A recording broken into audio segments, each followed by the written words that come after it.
네, 윤석열의 비용은 도대체 얼마일까요? 오늘 원달러 환율이 1,470원 이상으로 올랐습니다. IMF 구제금융 이후에 가장 높은 수치입니다. 그러니까 원화의 가치가 그만큼 떨어졌다. 원화가 약세다. 뭐 이런 얘기잖아요. 2021년 그러니까 3년, 4년 전에 우리나라 이 원달러 환율이 1,100원대였으니까 한 30% 정도 떨어진 셈인데요. 그러면 우리는 석유도 30% 비싸게, 밀가루도 30% 비싸게, 와인도 30% 비싸게 수입하고 있다는 거죠. 그만큼 우리가 비용을 치르고 있다는 건데 지금 그게 헌재 비용으로 바뀌고 있는 거 아닌지 모르겠어요. 윤석열 씨의 탄핵 심판이 늦어지면서 원달러 환율이 또 이렇게 올랐다는 소식을 듣고 또 마음이 답답해집니다. 뭐 좋아하는 분들도 있을 수 있어요. 최상목 이 권한대행 지금 경제부총리라든지 이렇게 미국 국채 투자하시고 달러 보유하신 분들은 좋을 겁니다. 그렇지만 우리 국민들이 치르는 비용은 점점 더 늘어나고 있습니다.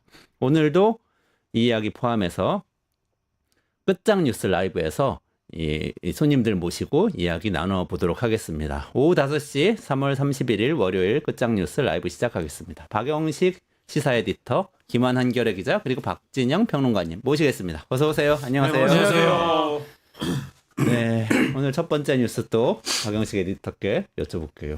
네, 오늘 첫 번째 끝장 이슈는 지금 탄핵 선고가 윤석열 탄핵 심판 선고가 좀 지연되고 있는 상황이고 여전히 헌법재판소가 침묵을 지키고 있는 상황인데 4월 18일이 문영배 이미선 재판관 임기 종료입니다. 근데 그게 이제 한 2주 정도 정확하게는 18일 정도 남아있는 상황, 17일 정도 남아있는 상황에서 야권 쪽에서는 탄핵과 또 재판관 임기 연장 등의 어떤 해법을 내놓고 있는 그런 상황인데요. 일단은 박찬대 원내대표가 한덕수 권한대행이 내일까지입니다. 4월 1일까지 마은혁 후보자를 임명하지 않으면 중대 결심하겠다라고 밝힌 상황이고 더불어서 주말 사이에 민주당의 초재선 의원들이 한덕수 권한대행이 마 후보자를 임명하지 않으면 이른바 최상목 경제부총리와 함께 한덕수 국무총리 즉 권한대행까지도 쌍탄핵을 추진하겠다. 혹은 그 이후에도 만약에 마은혁 후보자를 임명하지 않으면 연쇄 탄핵을 시도하겠다라고 시사를 했고요. 우원식 국회의장은 이미 지난주 금요일에 이 마은혁 후보자를 임명하지 않는 것과 관련해서 한덕수 권한대행을 상대로 권한쟁의 심판 청구했고 또 헌법재판소에는 마은혁 후보자에 대해서 임시재판관 지위를 부여하는 가처분까지 그런 신청한 상황이고요. 오늘 이제 야권 쪽에서는 이 재판관을 헌법재판관의 임기 연장, 즉 이 문영배 재판관과 이미선 재판관의 임기를 연장할 수 있는 법 개정안까지도 현재 예고한 상황이어서 지금 여러 가지 지금 제가 소개해드린 것만 해도 한 너댓 가지가 되잖아요. 네. 이게 다 주말과 오늘 사이에 쏟아진 뉴스들입니다. 그러니까 많은 얘기들이 있는데 정리해보자면 계속해서 윤석열 씨의 탄핵 선고 기일이 늦어지고 있는데 또 4월 18일에 2명 재판관의 임기 퇴임이 예정돼 있기 때문에 거기에 대응하기 위해서 또 야권에서는 여러 가지 법안을 준비해서 임기를 연장한다든지 또는 뭐 임명되지 않고 있는 마은혁 재판관을 또 추가로 임명하게 만들려고 한다든지 이런 노력을 하고 있고 그 과정에서 정치권에서는 논란이 격화되고 있다. 맞습니다. 뭐 이런 얘기죠? 네. 이게 지금 제가 좀 제 기억이 맞다면 건데 마은혁 재판관과 국회 사이 권한쟁의는 판결이 나지 않았어요?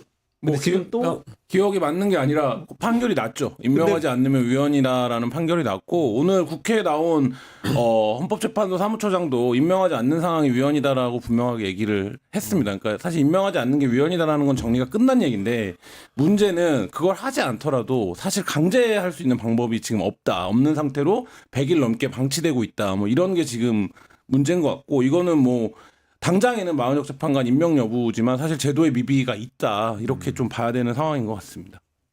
행정부의 수장은 헌법을 지키지 않아도 되는 건가요? 난 이게 진짜 그러니까 법은 만들어지면 행정부는 뭐 하여튼 사법부에서 판단하는 거고 국회에서 입법하는 거고 행정부는 집행을 해야 되는데 집행의 책임자가 집행을 안 하겠다고 할 때는 강제할 방법이 진짜 없어요. 이런 대통령, 이런 총리, 이런 정부가 나올 줄 몰랐던 거죠. 시골 장터에 이 뻥튀기가 있습니다. 거기 가면 뭐 옥수수도 튀기고 쌀도 튀기고 뭐 떡국도 튀기고 다 튀깁니다. 그럼 뭐 자연스럽게 먹는 거 대충 다 집어넣거든요. 근데 거기 어떤 미친 인간이 가서 돌덩어리를 집어넣고 튀기는 거야. 그럼 기계가 터지는 거야. 그러면 돌덩어리 넣고 튀길 때로 대비 왜 못했느냐? 그 돌덩어리 넣는 데가 아니거든.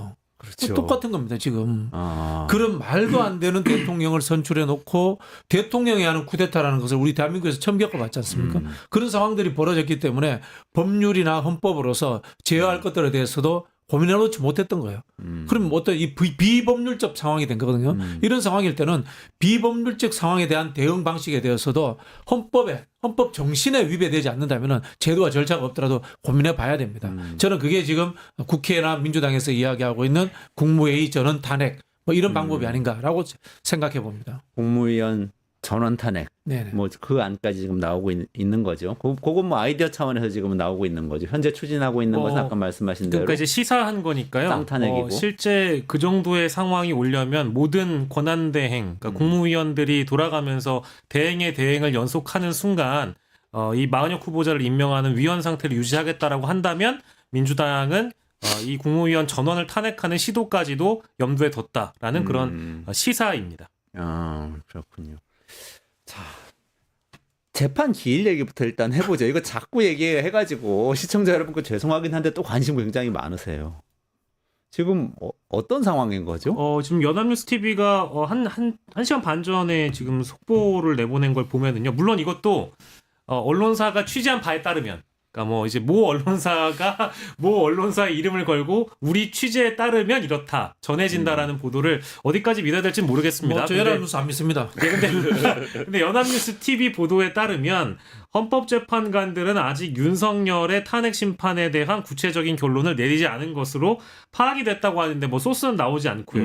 한 달 넘게 평의를 이어가고 있지만 각자가 쟁점에 대해 의견을 개진하는 마무리 단계까지는 아직 도달하지 못했다라고 일단 얘기를 하고 있고 지금 그러니까 판결 절차에 들어가지 않은 상황이다 정도까지는 연합뉴스 TV가 파악했다는 식으로 얘기는 하고 있는데 이게 다만 이 보도가 말미에 달아준 단서를 보면 헌법 연구관들에 대한 보고서 수정 지시가 지난주부터는 소강 상태로 접어든 것으로 전해져서 어쨌든 재판관들 개개인들이 마지막 수기 단계에 도달했다라고 이제 하는 보도는 1시간 반 전에 나와 있습니다. 지난주에 법률가들 우리 방송에서 몇 분하고 얘기를 나눴을 때는 어쨌든 평의에서는 기본적으로 결론을 이야기하지 않는다고 들었어요. 그럼 만약에 그게 맞다면 의원문수 기사는 약간의 왜곡이 있네요. 어떻게 약간의 보면 그러니까 뭐 평의만 했다면 어차피 결론 얘기 안 하는 거니까 결론을 내리지 못했다는 거는 못한 게 아니고 네. 지금 결론 없는 지금 단계에 있다는 거죠. 뭐 여전히 현재로서. 그렇게 결론을 내지 않고 서로가 공유하지 않았다라고 이제 보도를 하고 있는 것인데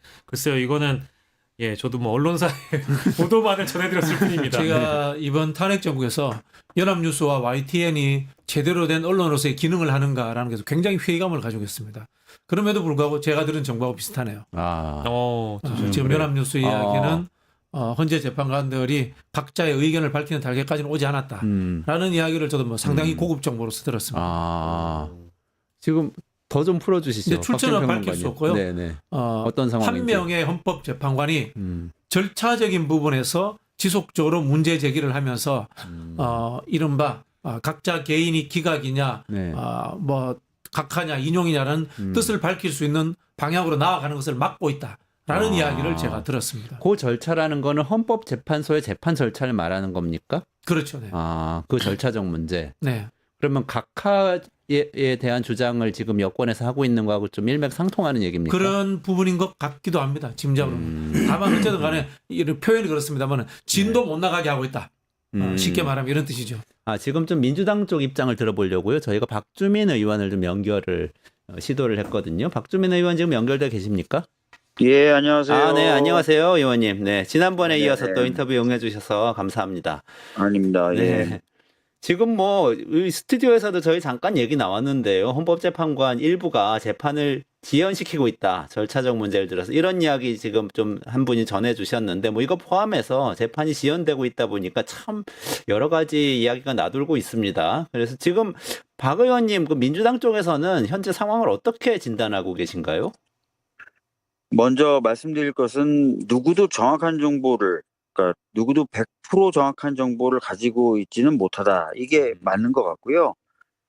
그럼에도 불구하고 뭐 여러 경로나 또는 여러 과정을 통해서 들려오는 얘기들은 좀 있습니다. 네. 그것을 종합해서 보면은 민주당의 입장이라기보다는 제가 좀 정리해 본 상황은 한 2주 정도 전부터 뭐 두 분 정도의 분들이 절차 등을 이유로 절차 지연을 시키고 있다. 이렇게 들었었고요. 최근에는 이제 평의가 열려도 어떤 새로운 자료 같은 게 올라가고 있는 상황은 아니다. 이 네. 얘기는 뭔가 논의할 거리가 있어서 시간이 지연되는 것이 아니라 네. 특별히 더 논의할 거리가 없는데 상황이 지연되고 있다. 이렇게 보면 되겠죠. 그런 상황이다. 이런 이야기를 들었습니다. 예. 아, 그렇군요. 뭐 한 명 내지 두 명이 절차적 문제로 지연을 시키고 있고 더 논의할 게 많이 남아 있는 거는 아닌 상황이다. 이렇게 네네네. 보고 계시네요. 그러면 지금 이제 저희들이 뉴스를 통해서 접하기로는 어쨌든 민주당에서는 특히 이제 박찬래 원내대표 중심으로 해서 마은혁 재판관 네. 추가 임명을 촉구를 하고 이제 내일까지 추가 임명하지 않으면 중대 결심할 수 있다 뭐 이런 발언까지 지금 나온 상태인데요. 이게 네. 이렇게 말씀을 하시니까 또 국민들 일부는 어떻게 생각하시냐면 마은혁 재판관이 임명돼야 이게 탄핵이 결론이 나려나 보다. 다시 말해서 지금 뭐 기각 아니면 각하일 수도 현재 구조에서는 있겠다 이런 추측을 또 하는 분들이 많은데요. 어떻게 보세요? 글쎄 뭐 아까 말씀드렸던 것처럼 뭐 내부 사정에 대해서 100% 정확한 정보를 갖고 있는 사람이나 또는 언론은 없는 것 같아요. 근데 필요 이상으로 또 저희들이 봤을 때는 합리적인 기간을 넘어서서 재판 절차가 지금 지연되고 있지 않습니까? 그러다 보니까 만일을 대비한 여러 가지 안전장치는 필요하겠다라는 생각을 할 수밖에 없겠죠. 그래서 지금 뭐 현재 내부 사정이 그렇다. 그러니 마은혁 재판관 임명돼야 된다라기보다는 아까 말씀드렸던 대로 안전장치라는 의미로 이제 마은혁 재판관 임명이 필요한 것 아니냐라고 보고 있고요. 물론 마은혁 재판관이 임명된다고 해서 바로 뭐 마은혁 재판관이 평의 절차에 개입하거나 그럴 수 있는 건 아닙니다. 만약에 마은혁 재판관이 평의 등에 개입을 하려면 변론 절차를 다시 재개한 후에 변론 갱신 절차 등을 밟아야 되기 때문에 또 다른 절차들이 네. 있어야 된다. 이런 말씀 드리겠습니다. 예. 그러니까 뭐 마은혁 재판관 임명이 된다고 해도 바로 선거에 영향을 줄 수는 없다는 말씀이신데 그래도 최소한의 안전장치다. 이런 네, 말씀 맞습니다. 최소한의 안전장치라고 하니까 그래도 한 번 더 여쭙게 되는데요.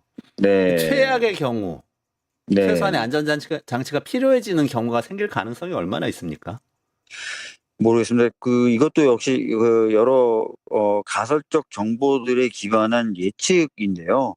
솔직히 저는 그날 있었던 12월 3일에 있었던 일과 또 그날 상황에 대한 여러 사람들의 진술들이 있었고요. 그리고 심지어 윤석열 본인도 대통령 담화라는 형태로 그날 있었던 일들의 상당 부분을 본인 입으로 또 이야기하지 않았습니까? 그렇기 때문에 저는 뭐 어떤 쟁점들에 있어서의 입증의 문제라든지 또는 쟁점에 있어서의 충족 여부는 아무런 문제가 되지 않는다고 보는 사람입니다. 그래서 논리적이거나 또는 상식적으로 봤을 때는 당연히 8대 0이다.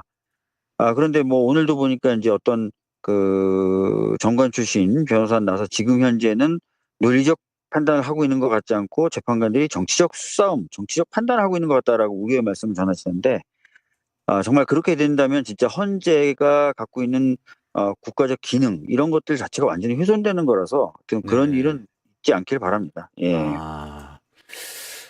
논리적으로 보면 어쨌든 법률가 출신 국회의원이시니까 논리적으로 보면 이건 당연히 8대 0 인용이고 그렇게 되리라고 기대하시는 거죠 또 예측도. 네.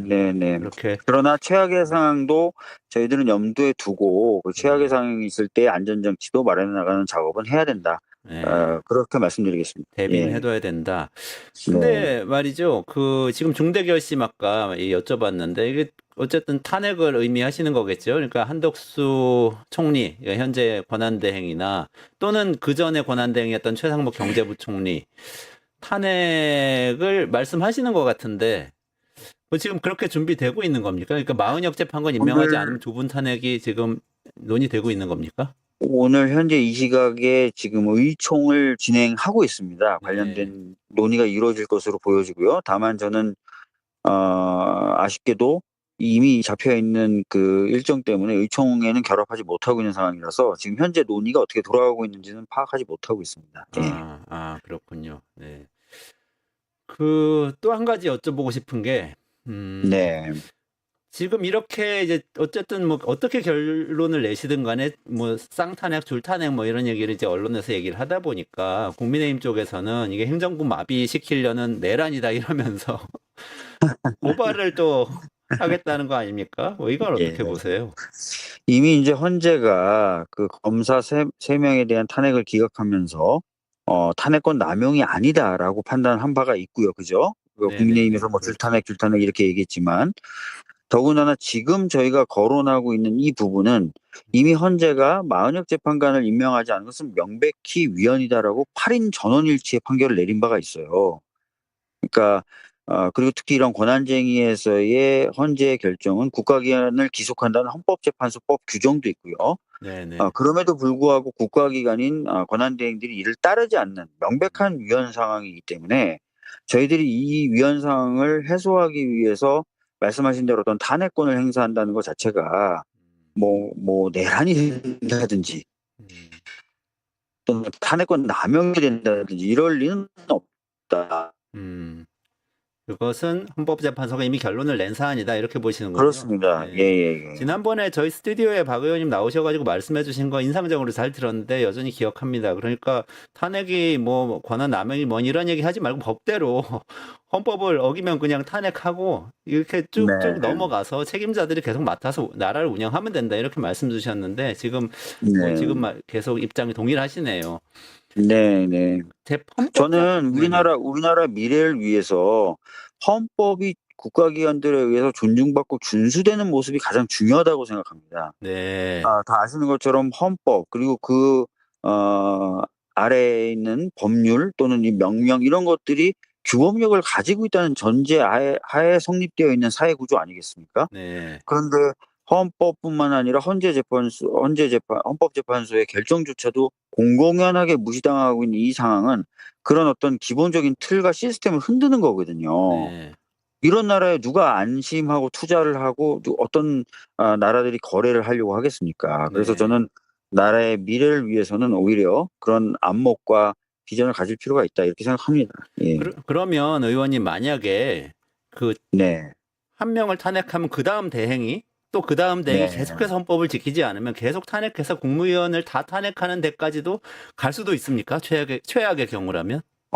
그런 부분은 이제 뭐 가정을 하면서 이제 질문하신 거라서 지금 답변 드리긴 좀 어렵고요. 그러나 뭐 기본적인 원칙들은 지켜지는 게 맞지 않냐라는 것이 제 기본적인 스탠스이긴 합니다. 예. 네. 원칙적으로 대응하는 게 맞다 이렇게 좀 알아듣겠습니다. 그리고 네. 마지막으로 요거 하나만 좀 여쭤보겠습니다. 시간이 촉박하실 테니까 지금 그 재판관 임기연장 법안을 그 법사위에 올리셨지 않습니까? 이 네네네. 부분은 지금 사실 근데 13년 전에 국회 사무처가 헌법에 위배된다고 반대했다는 언론 보도도 있었고요. 또 뭐 논란은 네. 여전히 계속되는 것 같습니다. 이거는 네네네. 이거 최소한의 장치로 불가피하다 이렇게 보시는 건가요? 뭐 과거 당시 상황과 지금 상황은 상당히 좀 다르다고 봅니다. 무슨 얘기냐면 재판관을 임명 안 하는 것이 위헌이다라는 헌재 결정이 있어도 임명은 안 하고 있는 또 다른 굉장히 큰 위헌 상황이 발생되어 있는 상황이지 않습니까? 그런 상황에서 그 위헌 상황을 더 크게 만들고 더 나라를 혼란스럽게 만드는 걸 막고자 하는 그런 상황이기 때문에 방금 말씀하셨던 것처럼 13년 전의 상황과 과연 그럼 동일한 것인가 이런 판단을 해봐야 될 것 같고 상황적 변화에 따른 다른 판단이 가능하지 않을까 저는 그렇게 보고 있습니다. 예. 네, 알겠습니다. 박주민 의원님 여기까지 말씀 듣겠습니다. 고맙습니다. 네, 감사합니다. 네. 네. 네, 박주민 의원 이야기 들었고요. 지금 민주당에서 어쨌든 공세가 거센데요. 또 민주당 서영교 의원이 발언한 내용 영상이 있습니다. 요거 하나 보시고 스튜디오로 다시 돌아와서 말씀 나누도록 하겠습니다. 국민의힘이나 그 윤석열 변호사들이 그런 얘기를 하지요. 통칭이다? 뭔 놈의 통칭입니까 이게? 그렇지 않습니까? 내란죄를 뺐기 때문에 안 된다? 그건 권성동한테 가서 물어보세요. 권성동이 박근혜 때 그 뭡니까? 제3자 뇌물죄 이건 사법영역이라고 뺀 거 아닙니까? 그런데 자꾸 길어지니까 여기에서 윤석열, 김건희의 보이지 않는 손이 헌법재판소로 들어갔다. 이렇게 국민이 의심하는 거 아니에요? 윤상현 내통하고 있다. 이렇게 국민들이 의심하는 거 아니에요? 다시 한번 이야기하지만 문영배, 이미선, 정정미, 정계선, 그리고 누구 조한창, 정영식, 김영두, 김복형 전부 다 어떻게 파면이 아니라고 말할 수 있겠어요? 이게 중대하지 않다고 말할 수 있겠어요? 대한민국에 이것을 파면을 시켜야 제2의 내란, 제2의 계엄이 안 일어난다 말씀드리고 국민께 제가 말씀드릴게요. 윤석열은 여차하면 전쟁을 일으키려고 했던 사람입니다. 네, 민주당의 이런 대응 어떻게 보세요? 저는 당연하다고 보고 그냥 민주당의 대응이라기보다는 국민들이 가지고 있는 위기의식이라고 봅니다. 윤석열 탄핵이 만약에 기각돼서 윤석열이 복귀한다. 뭘 하겠습니까? 이 사람은 지금 내란죄로 형사재판에서 무기징역 또는 사형 선고를 받을 사람입니다. 2판 4판입니다. 군대를 동원하고 더한 것을 동원해서 무슨 짓을 할지 모르는 그런 처지에 놓여 있는 사람입니다. 그렇기 때문에 당연히 파면돼야 되는 거고요. 이 시점에서 저희가 잊고 있는 상황이 있는데 지기현 판사라는 사람은 역사의 죄를 지은 겁니다. 심우정 검찰총장은 거기에 공조자고요. 정말 그 사람들 절대 잊으면 안 됩니다. 윤석열이 그때 석방되지 않았더라면은 서영교 의원이 이야기하는 것처럼 지금 헌재 재판관들에게 영향력을 행사하고 압력을 행사하는 그런 흐름들이 만들어졌겠습니까?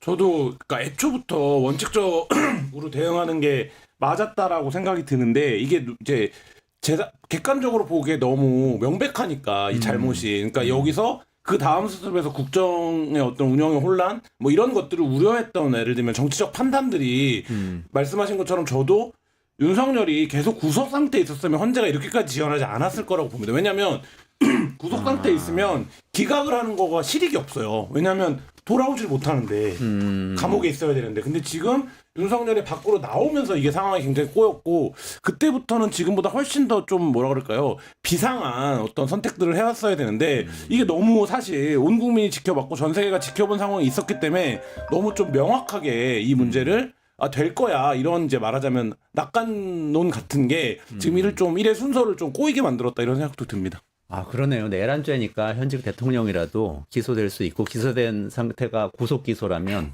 기각되거나 뭐 해도 돌아올 수가 없는 그렇죠. 거네요. 지금. 저는 사실 거기서 보는 현직 거네요. 대통령의 구속 상태라는 것도 탄핵 사유라고 봅니다. 업무를 볼 수 없잖아요. 그렇지 않습니까? 대통령이 유고 상태 아닙니까? 뭐 그런 상황인데 이 지기현 판사라는 사람이 이상한 판결을 내려가지고 지금 이런 상황을 만들어낸 거죠. 지금 어쨌든 뭐 국무위원 전체 탄핵까지 논리적으로 보면 박주민 의원 얘기를 들어봐도 뭐 서영교 의원 얘기를 들어봐도 가능은 한 것 같거든요. 아까 박진영 평론가님도 말씀 주셨고. 근데 현실적으로 그렇게 할 수 있나요? 글쎄 뭐 어떻게 보세요? 이건 사실 가보지 않은 길이기 때문에 누구도 예상하기는 어렵습니다만은 할 수 없다라고 지금 단언할 수가 없죠. 왜냐하면 뭐 지금 국무위원 다수를 탄핵할 수 있는 권한이 국회에게 없는 것은 아니고 또 이제 범야권의 의석수가 충분히 뒷받침되어 있기 때문에 그리고 특히 이제 권한대행의 경우에도 이미 헌법재판소가 이미 1차적인 판단을 끝낸 상황 아니겠습니까? 그러니까 국무위원 대다수를 탄핵할 수 있는 권한이 국회에게 없느냐? 실제 역량은 충분하다라고 볼 수밖에 없는 것이고 다만 그 탄핵을 하고 나서 그 이후에 어떤 여파라든지 여론의 반향이라든지 이런 것들을 충분히 고려해서 신중하게 움직여야 된다라는 신중론이 있는 반면에 이제 선제적으로 지금 이 상황을 국회가 주도하기 위한 범야권이 주도하기 위해서 전원 탄핵을 해야 된다라는 강경론이 있는 것이죠. 두 가지의 선택지가 있습니다만은 초재선을 중심으로 해서는 어쨌든 주말에 입장을 보자면 올 탄핵하겠다. 뭐 거리낌 없이 그냥 전진하겠다라는 입장이고 다만 이제 중진들의 입장은 조금 일부 다른 의견도 보이는 것 같아요. 헌법재판관들을 중심으로 해서 여론전을 하는 것이 맞지. 지금 당장 국무위원들을 전부 다 탄핵시키겠다라고 이제 예를 들어서 으름장을 놓는 것이 과연 지금 여론의 향배가 어느 정도 범야권 쪽에 많이 옮겨붙은 상황인데 이것을 그르칠 수 있다라고 언급을 하는 예를 들면 뭐 박지원 의원이나 이런 분들의 의견도 충분히 있어서요. 그 대목을 일단 설명드릴 수 있을 것 같습니다. 뭐 으름장일 수도 있고요. 실제로는 헌재를 압박하기 위한 지렛대로 사용하기 위해서 그럴 수도 있습니다만은 저는 현실화될 가능성을 최대한 열어놔야지만 이게 영향력을 행사할 수 있다고 봅니다. 네. 우리 이제 전략이라는 것에 대해서도 늘 고민을 하는 사람인데요. 전략이라는 것은 늘 최악의 상황을 가정해서 대비하는 것들입니다. 위험 요소들을 제거하는 건데요. 지금 대한민국에서 가장 위험한 거는 윤석열이 복귀하는 거예요. 윤석열이 복귀하는 것과 국무회의가 붕괴되는 거 어느 게 더 위험합니까?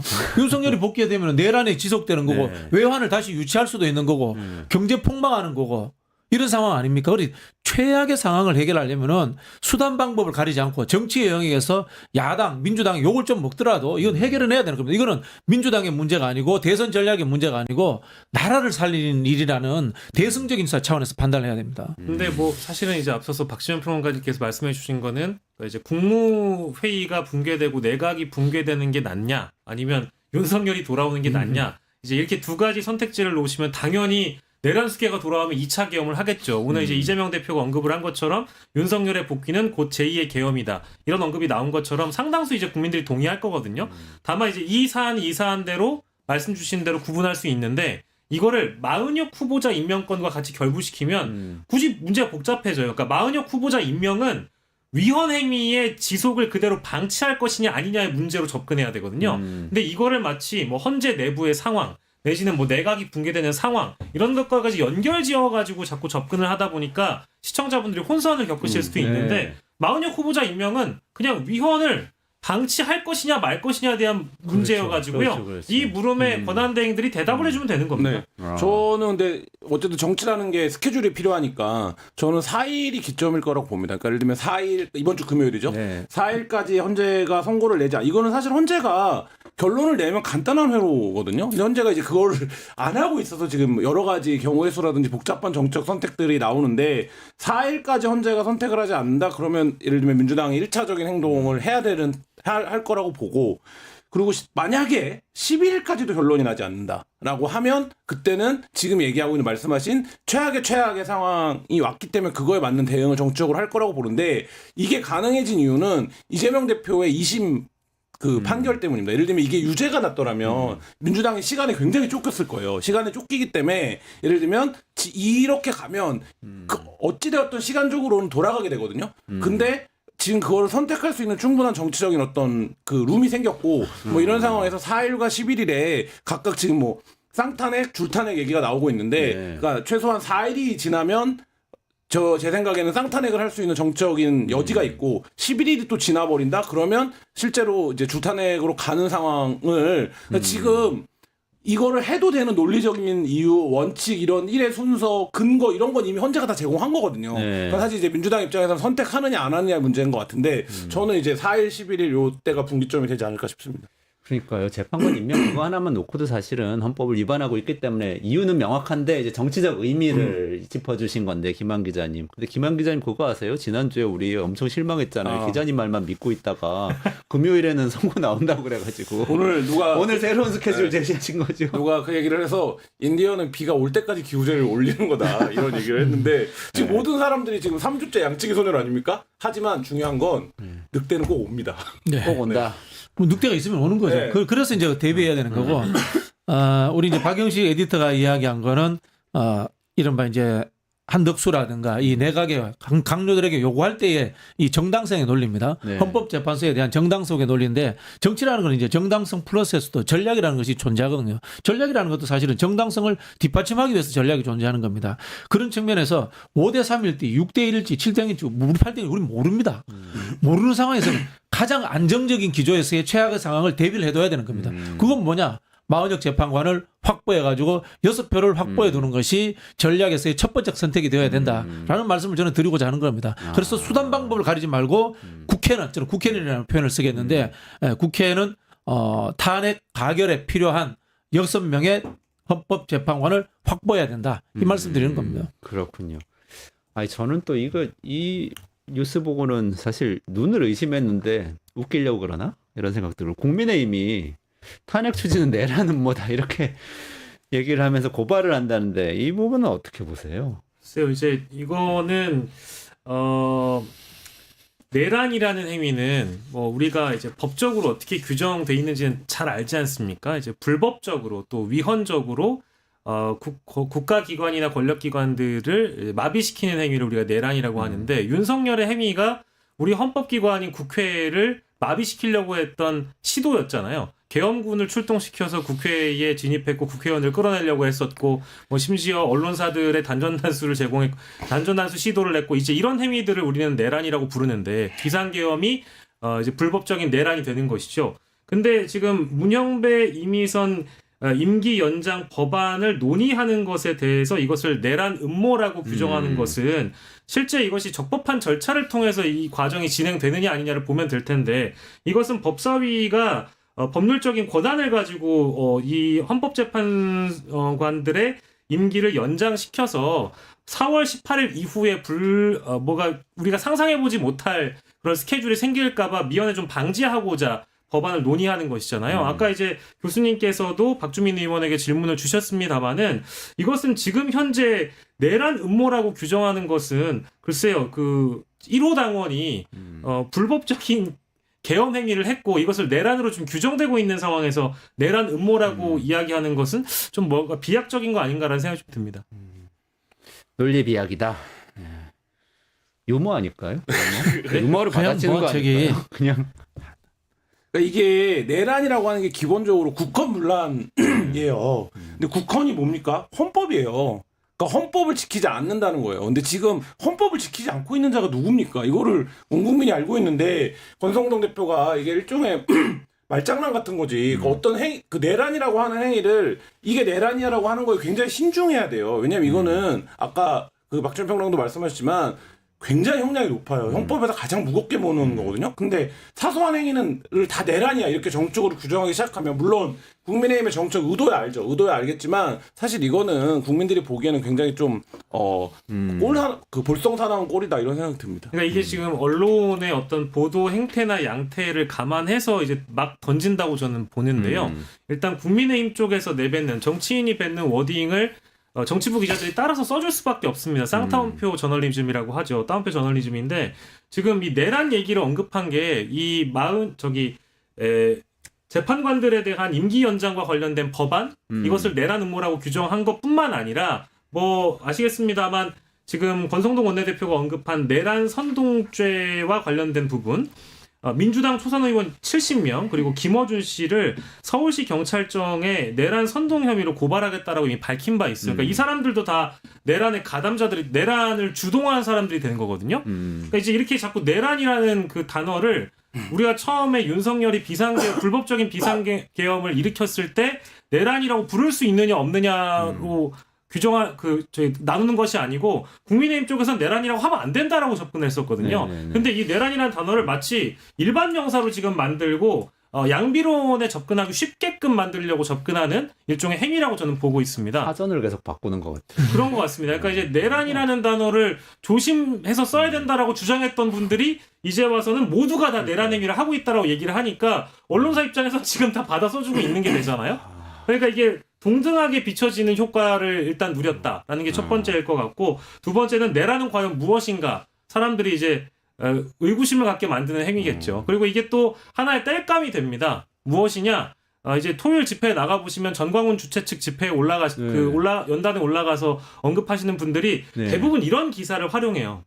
그래서 구호가 똑같습니다. 누가 내란 세력입니까? 라는 걸 외치게 만들거든요. 지금 안 그래도 흩어져 있는 보수 지지층들이 그 연단에 올라가 있는 스피커가 민주당이 내란 세력입니까? 윤석열 대통령이 내란 세력입니까? 라는 것을 연호하게 만들거든요. 그럼 민주당이라는 언급이 나와요. 그런 걸 노린 하나의 작전 아니겠는가? 근데 이게 언론사 입장에서 보면 한동훈 전 비대위원장이나 추경호 전 원내대표가 본인들이 국헌문란의 방조범이다 이런 류의 기사들에 다 언론 중재를 걸었습니다. 본인들 그렇지 않았다는 거예요. 근데 한동훈 전 비대위원장이 한덕수 국무총리와 하려고 했던 이른바 한한 체제는 조중동조차도 이게 헌법에 없는 일이다라고 비판을 했던 일이고 지금 추경호 전 원내대표 같은 경우에는 그날 당일에 어떤 행위를 했는지가 수사를 통해서 규명돼야 될 필요가 있는 거 아닙니까? 근데 국민의힘이나 그 당사자들은 끔찍해요. 자기네는 내란을 방조하지도 않았고 자기네를 내란 방조범 혹은 방관자라고 부르면 안 된다라고 모든 언론사에 지금 다 중재를 걸고 있는데 정작 그 당의 지금 원내대표는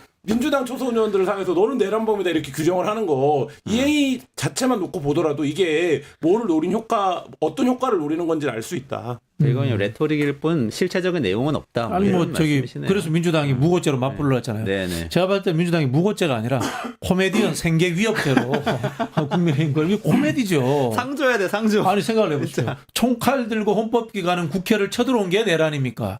아니면 헌법에 있는 탄핵이라는 권한을 제대로 절차적으로 쓰는 게 내란입니까? 하나는 법을 지키는 거고 하나는 법을 총칼로서 위협한 거란 말이에요. 내란인 것은 완벽히 다릅니다. 그래 이건 저는 황당무계한 이야기고요. 한한 이야기 제가 다른 언론 기조의 차원에서 한번 이야기할게요. 그때 민주당에는 저는 야당이 좀 잘못했다고 봐요. 한한 협력 체제라는 것은 법률 제도적으로 또는 규칙이나 영을 통해서 그런 시스템을 만들려고 하지 않았기 때문에 그건 헌법 위반 아닙니다. 제가 봤을 때는 제가 이 이야기를 왜 드리냐면은 그때는 한동훈과 윤석열을 갈라치기를 했어야 돼요. 한동훈이 윤석열한테 뒤통수 맞았다. 한독수 통해서 속았다라고 갈라치기를 했어야 되는데 그때 저는 민주당과 야당이 한동훈을 윤석열로 도매금으로 같이 밀어넣음으로 인해서 여권 분열을 만들어낼 수 있는 기회를 놓쳤다. 뭐 이런 생각을 해서 제가 한한 갈등 부분은 다른 분들과 다른 의견을 한번 내보려고 생각합니다. 중요한 말씀이네요. 지났지만은. 그게 박근혜 탄핵 때와는 다른 그렇죠. 그렇죠. 왜냐하면 장면일 수도 있고. 한동훈 계보가 그러네요. 윤석열 탄핵에 찬성했잖아요. 네. 결과적으로. 네. 그렇군요.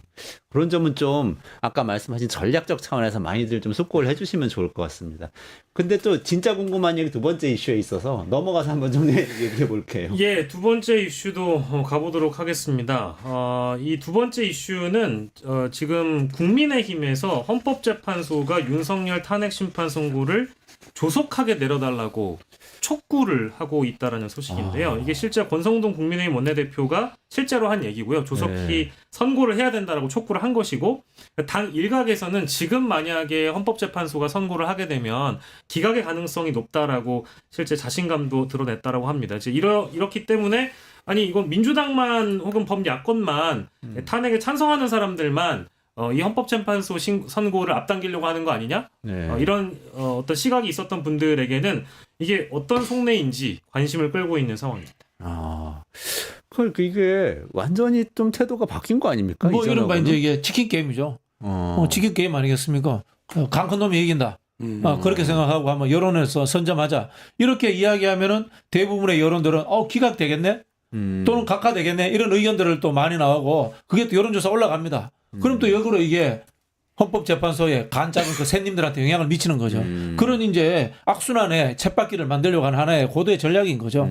저는 뭐 들은 이야기를 좀 드리자면은 권성동, 권영세는 별 정보가 없다. 그래서 민주당 쪽에 와서 정보를 물어본 적도 있다. 뭐 이런 소문도 들은 적이 있고요. 다만 윤상현은 윤석열 통해서 직접 정보를 듣고 있지 않나. 뭐 이런 추측성 이야기를 많이 들었고 윤석열은 헌법재판관과 직접 소통한다는 썰이 있습니다. 네. 그래요. 그래서 지기현이 역사의 죄인인 겁니다. 지기현 판사가. 윤석열 씨가 헌법재판관하고 직접 소통을 한다고요? 뭐 그런 썰이 있습니다. 뭐 루머가 있다. 예.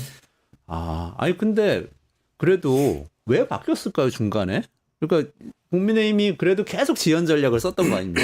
근데 중간에 이렇게 바꾸면서 치킨 게임 시작한 이유가 뭐죠? 두 가지죠. 일단 아까 말씀드렸던 것처럼 이재명 대표의 무죄. 이심이 유죄가 나올 거라고 생각을 했는데 그게 이제 무죄가 나왔기 때문에 국민의힘 입장에서도 사실 지금 저는 늘 그렇게 얘기합니다만 저희가 이제 국민의힘 할 때도 지도부가 언론을 향해서 내는 메시지와 실제 국민의힘 의원이나 보좌관들이 하는 생각은 달라요. 그러니까 이건 지금 조기 대선 국면으로 이미 들어가 있고 이걸 어쩌지 못한다는 걸 알기 때문에 사실 이재명 유죄가 나서 그거를 통해서 지렛대로 이 지연이 효과를 발휘했어야 되는데 지금 사실 이 지연이 어떤 효과가 있는지가 불분명해요. 왜냐하면 그 효과가 있다라는 거 기각돼서 돌아와야 되는 건데 실제로 그럴 거냐는 여전히 의문점이 있는 거잖아요. 그러니까 사실 이제 그 지점이 하나가 있고 또 하나는 실제로 돌아온다라는 전제에서 놓고 보면 한덕수 판결에 영향을 미친 거죠. 그러니까 많은 헌법 학자들도 지적을 하는데 한덕수 판결은 사실 7대1이 난 거거든요. 그러니까 뭐 이유야 여러 가지 지적할 수 있겠습니다만 어쨌든 그거로 놓고 보면 애초에 지난주까지 한덕수 판결이 나기 전까지만 해도 많은 헌법학자들이나 법조인들이 그거를 기각결정문을 어떻게 써요? 라고 얘기를 했는데 오늘 뭐 나온 오마이뉴스에 나온 김선태 교수 인터뷰도 보면 한 명은 쓰겠던데? 이렇게 얘기를 하고 있는 거잖아요. 그렇다라고 하면 각하는 지금 말씀하신 것처럼 절차적 지연의 문제는 결국 각하와 연결이 되는 거 아닙니까? 그러면 결국엔 5대 2대 1이나 5대 3이 날 수 있는 거 아니냐 이런 기대를 실제로 하는 건데 그러니까 이거는 저는 근데 약간 과장된 희망회로라고 봅니다. 본인도 이게 과잉이라는 건 알 거예요. 그러니까 그거를 반박할 수 있는 거는 그 당일 상황이 전 세계에 지금 중계가 다 되어 있는 상태고 법리적으로 이게 뭐 그렇게 어려운 거냐는 삼척동자도 말할 수 있는 거기 때문에 사실 뭐 근데 기술적으로 그런 이제 뭐 기대를 하고 있는 거죠. 이런 거죠. 국민의힘은 나라가 망해도 이재명과 민주당 정권이 들어오는 꼴은 못 봐. 이겁니다, 사실은. 지금 플랜카드 걸어놓은 거 보세요. 전국의 플랜카드를 이재명을 믿습니까? 이런 플랜카드 걸고 있는 거예요. 그 이야기를 하고 있는 거고, 결국 이런 겁니다. 5대3으로 기각되면 제일 좋고, 기각되지 않은 상황이면은 시간 끌어가지고 18일 이후로 밀어가지고 문영배 이미선 재판관 없어지고 그러면은 판결을 못하는 상황으로 해서 계속해서 한독수 끌고 2년 가자 이런 생각도 하는 거예요. 그게 그래서 나라가 망하든 말든 이재명과 민주당이 집권하는 것보다 낫다 이런 생각하고 있는 겁니다. 속내는 그러니까 박진영 평론가님 말씀을 들으면 속내는 지연됐으면 좋겠는데 이게 겉으로는 기각될 거라고 많은 사람들이 믿게 하기 위해서 빨리 결론 내라 이렇게 겉으로만 이야기하는 것이다라는 말씀이신데 또 어떻게 네. 보면은 실제로 빨리 했으면 좋겠다는 이야기일 수도 있다는 게 김한 기자님 말씀이신 것 같고 그런 것 같네요. 지금 이번 주 여론조사들 지난주부터 나오는 여론조사들에서 보수 활성화가 좀 꺼지고 있는 결과들이 나오고 있잖아요. 그러니까 네. 보수 활성화가 꺼지고 있다고 있는 건 뭐냐면 응집력이 떨어진다. 네, 응집력이 떨어지고 있고 사람들도 어쨌든 이게 빨리 좀 나와라 이 심리가 강해지고 있는 거예요. 그러니까 이게 이 혼란이 길어지고 있다. 근데 국민의힘이 어쨌든 공당된 입장에서 거기서 우리는 끝까지 헌재가 판결을 안 해줬으면 좋겠습니다. 이렇게 말할 수는 없으니 사실 이제 뭐 빨리 판결을 해라라고 얘기를 하는 건데 그거는 속내로 보면 이미 조기 대선 국면에 들어가서 움직이고 있는 흐름이 있고 그래서 결국에는 전략적 판단을 한다면 윤석열과의 어느 시점에는 손절을 해야 되는 거 아닙니까? 선거를 하려면 뭐 실제로 그렇게 겉으로 말은 못하고 있지만 뭐 그런 판단들과 플러스 한덕수 판결을 보고 이거 지금 이대로 가면 5대3이 날 수 있는 거 아니야? 라고 하는 판단이 뭐 중첩되어 있겠죠. 그 내란 음모다, 내란이다라고 계속 언급을 하는 거나 이렇게 조속히 선고해야 된다라는 말을 하는 거나 지난주 주말에 나가 보니까요. 그 전광훈 목사 측 집회는 많이 이완됐습니다. 네. 많이 흩어져 있고 많이 기운이 빠져 있고요. 이재명 대표 무죄 이후에 이렇게 그 전까지는 기세 등등했던 지지자들이 한 풀에 꺾어버렸다는 인상을 실제 받았거든요. 그래서 제가 한 1시간 정도 그 자리에 머물러 있었는데 연단 위에서 그 설파하는 내용들이 전부 다 이재명 대표 무죄의 부당성, 지귀현 판사가 얼마나 훌륭한지, 헌법재판소의 재판관들이 얼마나 현명한 결정을 앞으로 빨리 할 건지에 대해서 다 법률가 출신의 스피커가 그걸 설명해 주는 내용이에요. 그러니까 너무 실망하지 마시라. 흩어지지 마시라. 우리는 뭉쳐야 된다는 메시지를 일관적으로 내세우고 있거든요. 그럼에도 불구하고 극우 유튜버의 조회수는 빠지고 있고요. 슈퍼챗 부동강 났고요. 집회 인력 빠졌고요. 이렇게 지금 희마리가 없는 겁니다. 그러니까 이제 제도권 정치에서는 어쨌든 이들을 붙잡고 결집시키기 위한 논리가 필요한데 한 축은 민주당이 무도한 세력이다. 민주당이 행정부를 마비시키려고 한다. 민주당이 진짜 내란 음모 세력이라는 걸 강조하고 또 다른 한편으로는 우리 자신 있다. 윤석열 대통령 반드시 돌아온다.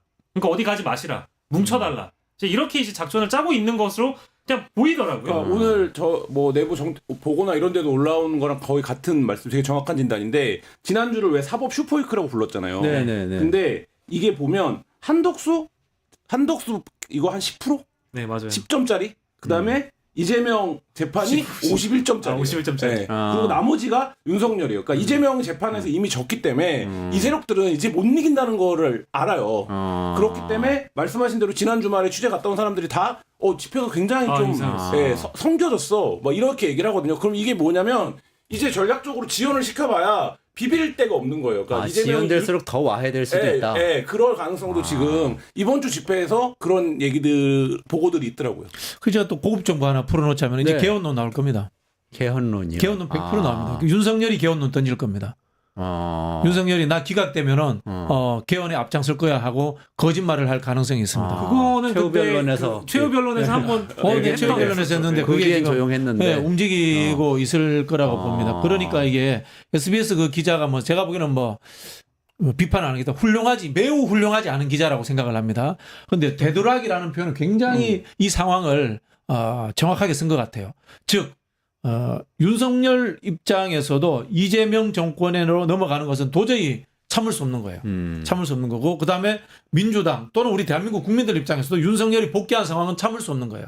그럼 어떻게 하느냐. 헌재를 마비시켜가지고 잠궈버리는 거야. 헌재가 결정을 못해가지고. 이런 상황이 지금 되드락이 된 거죠. 그럼 어떻게 되느냐. 나라 망하는 거죠. 그렇죠. 그럼 네. 망하는 거죠.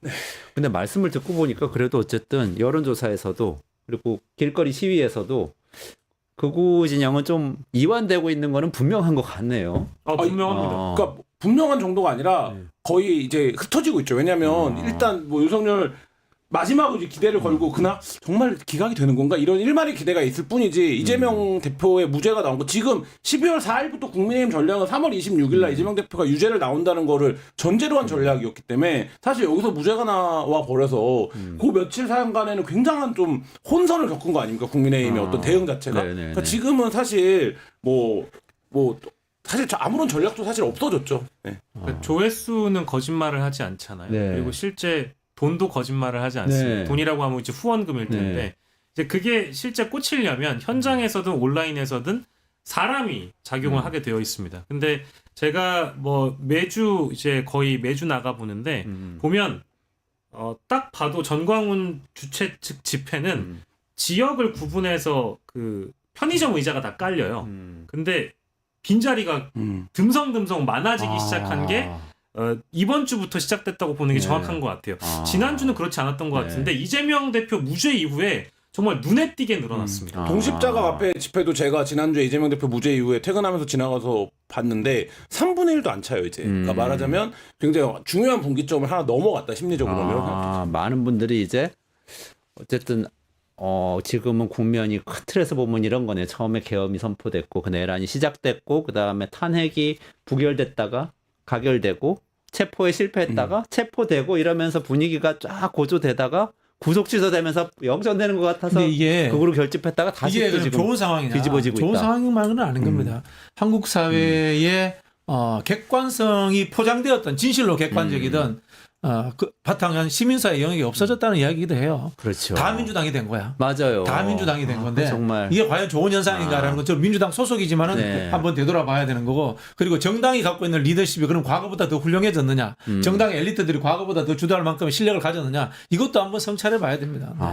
그런 마지막으로 의미에서- 네. 첨언을 하자면 이제 이런 분위기잖아요. 국민의힘 저희 분위기를 짚고 있으니까 국민의힘이나 이제 아스팔트 극우들이 바라는 것은 반작용을 할 수 있는 명분과 당위 이게 필요한 것 같아요. 네. 그러니까 이제 민주당 쪽에서 어떠한 반응을 주느냐가 자신들의 반작용을 결정하니까 이제 민주당 쪽에서 원칙적으로 대응하고 헌법에 맞지 않는 행동을 하면 그것이 즉 위헌이니까 탄핵을 하는 것이 맞는 것인데 어떻게 하면 여기에서 물꼬를 터서 반작용을 할 수 있을지에 대한 그런 어떤 명분과 당위를 굉장히 바라고 있지 않을까라는 생각이 전 들었고요. 그래서 아마 이제 그런 구실들을 많이 찾아갈 거라고 보고 두 번째는 제가 오늘 뉴스토마토 넘어오면서 그 경북국역을 지나쳐 오면서 이제 우리가 그 외교부 건물 따라 우회전하게 되잖아요. 네. 그 이재명 대표와 늘 최고위원회의가 열리고 있는 그 천막 앞에 네네네. 천막 맞은편에서 맞불 시위를 간간히 했었습니다. 근데 그간 봤던 인원들이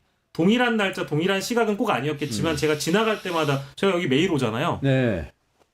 수가 굉장히 많이 줄어서 오늘은 봤더니 4분 계시더라고요. 4분이 스피커 2개 설치하고 이제 이재명 대표를 비판하고 있었습니다. 많이 동력이 떨어졌군요. 그러니까 어떤 의미에서는 저는 그래도 좀 희망이 생기는데 말씀을 듣고 나니까 이게 뭐 대들락이다 뭐다 뭐 얘기는 하지만 결론적으로 파면 결정만 나면 그 다음부터는 네. 사실은 이 극우 세력이 자체 발광은 하기가 어렵고 근데 민주당 이재명 뭐 비판하면서 이 민주당 이재명 쪽에서 하고 있는 일에 반대편에 서는 걸로 본인들을 부각시키려는 일밖에 할 수 없게 된다 뭐 이런 말씀인 것 같고 어떻게 보면 권성동 대표 메시지도 그런 것들 담고 있는 것 같이 느껴지네요. 알겠습니다. 오늘 여기까지 진행해야 될 것 같은데요.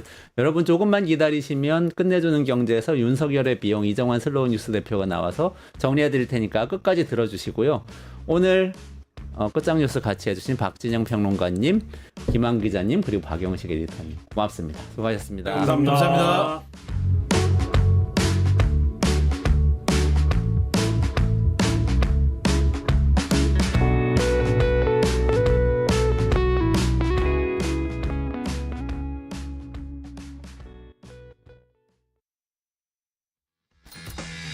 먹힌 이슈 증권 통판.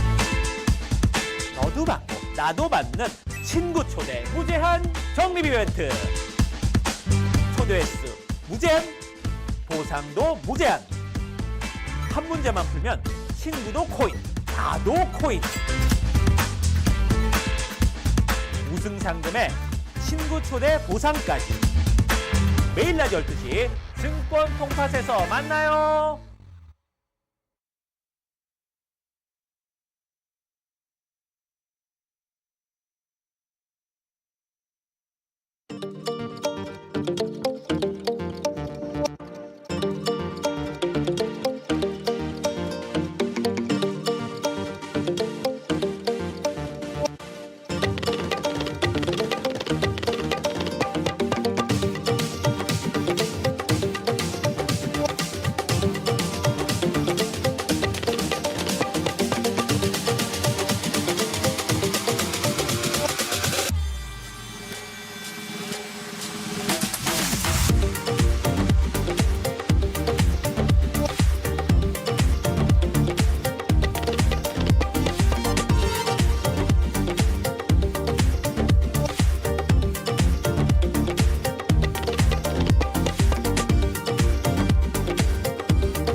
네, 안녕하세요. 이원재입니다. 3월 31일 월요일 이원재 끝내주는 경제 라이브 시작하겠습니다. 오늘 슬로우 뉴스 이정환 대표 모시고요. 윤석열의 비용 같이 계산 한번 해보겠습니다. 어서 오세요. 네, 안녕하세요. 또 제가 카톡을 보고 아니 이런 엄청난 계산을 하셨나 이런 생각을 했었는데요. 이게 저는 기억나는 게 윌리엄 패색이라고 있잖아요. 이 사람 유명한 경제 칼럼니스트인데요. 예전에 블룸버그에 많이 글을 썼었는데 IMF 직후에 우리나라 따끔한 얘기도 많이 썼어요. 근데 이번에 포브스에 썼죠. 그래서 여기 우리 이거 윤석열 씨 계엄 때문에 우리나라 GDP 엄청나게 타격 입을 거다 이런 얘기 썼던 것도 다 기억이 나고 그래서 비용하니까 딱 또 관심이 가더라고요. 한국 국민들이 오랫동안 나눠서 갚아야 될 거다라고 경고를 했는데 그 당시만 해도 워낙 그 비단계의 충격이 강해가지고 그런 생각을 못했죠. 근데 지나서 보면 총체적으로 지금 그 비용이 부담이 늘어나고 있는 상황입니다. 이런 말도 또 너무 멋있던데. 예. 어제의 범죄를 벌하지 않는 것, 그것은 내일의 범죄에 용기를 주는 것이다. 네, 알베르 까미가 한 말인데요. 그 윤석열을 이 비상계엄 그리고 이 국정문란 이걸 제대로 평가하지 않고 반성하지 않으면 극복할 수 없다. 이걸 사실 지금 우리가 이제 이 탄핵과 파면에 집중하고 있지만 사실 그 이전부터 윤석열 정부 이미 몰락하고 있었던 게 아닐까.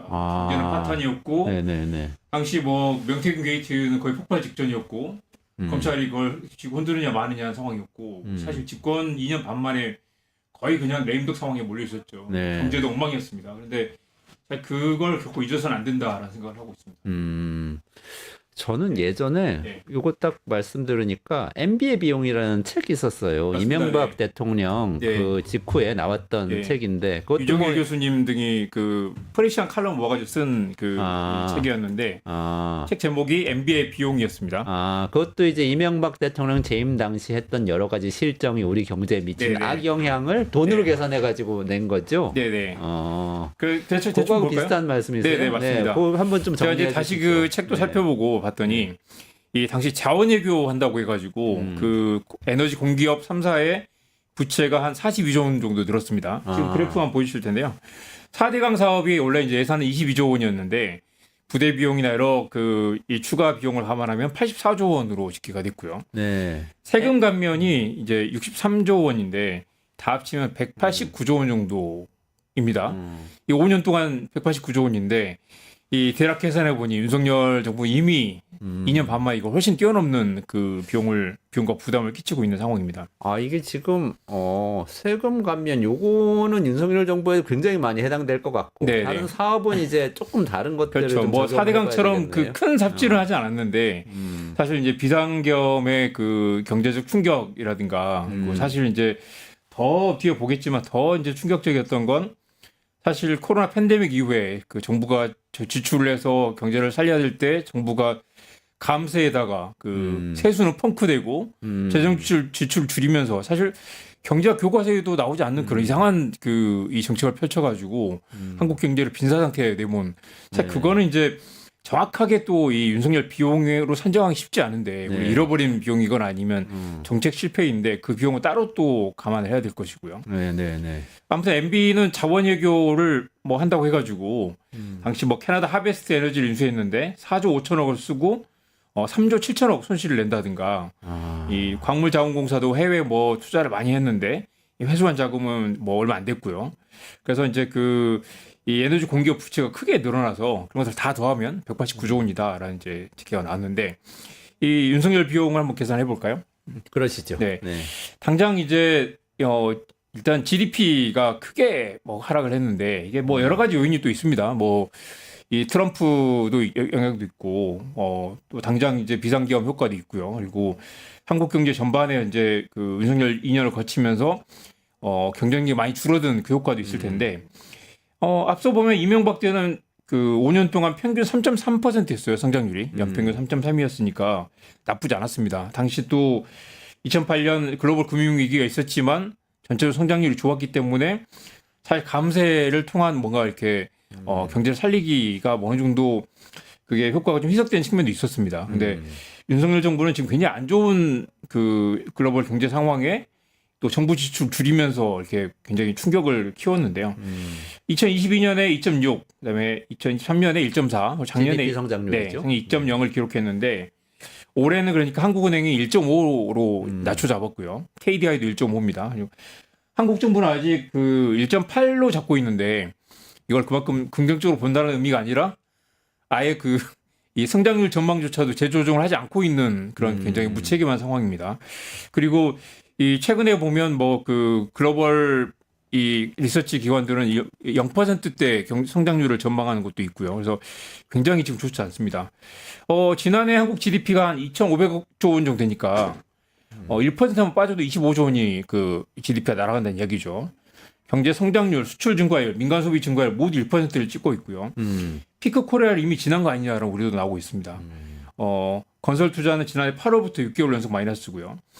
더 답답한 건 지금 최상목 전 권한대행, 한덕수 전 권한대행이 둘 다 트럼프와 전화 통화 한번 못 하고 있는 상태.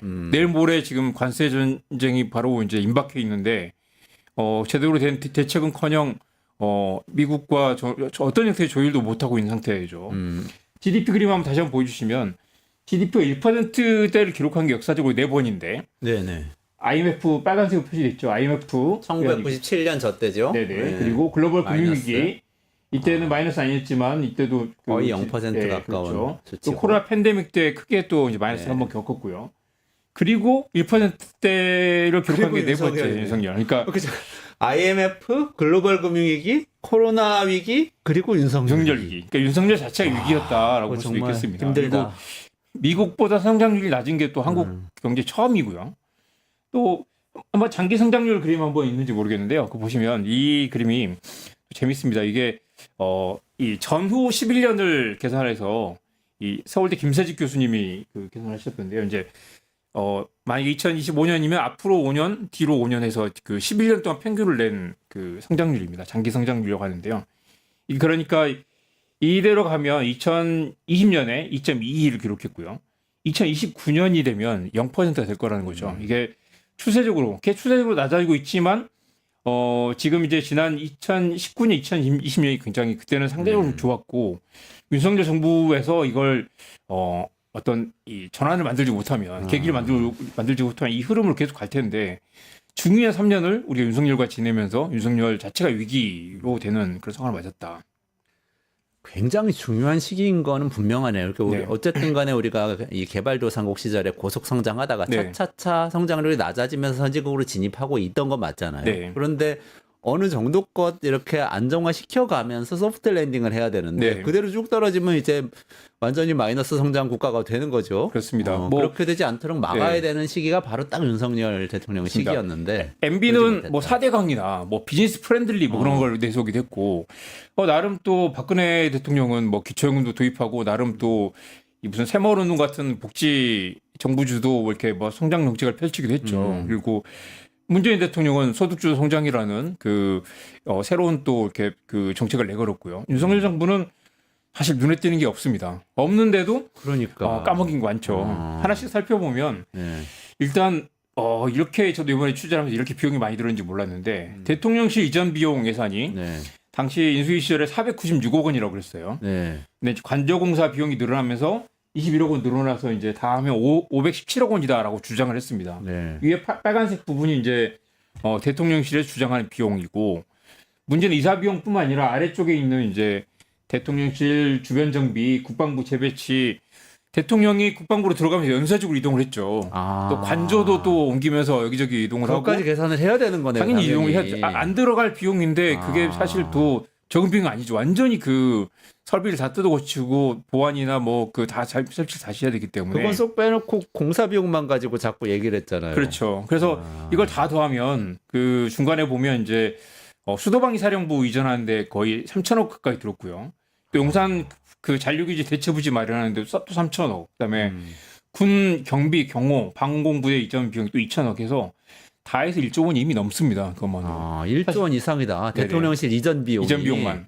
그리고 사실은 그걸 둘러싼 엄청나네요. 갈등을 감안하면 또 이건 이 무형의 비용이 또 엄청나게 많이 들었을 텐데요. 우리 또 여기서는 그것까지 다루지 않겠지만 우리 이태원 참사도 사실 용산 경비에 많이 그 용산 경찰서 인력이 이동하면서 사실 그 이태원 참사에 경력을 많이 투입하지 못했다라는 지적이 있지 않았습니까? 네. 그러니까 이 용산 대통령실 이전에 들어가는 비용이 명시적으로 나타난 것만 1조 원인데 훨씬 더 많은 비용이 들어갈 수 있다. 우리가 비용을 치렀을 수 있다라는 거고요. 대통령실도 이 비용 자체를 부정하지는 않습니다. 다만 이걸 이전 비용에 넣느냐 아니면 원래 군 비용으로 넣느냐의 차이인데 결과적으로는 이게 다 대통령실 이전에 따른 파급되는 비용인 건 맞죠. 그건 부정할 수가 없습니다.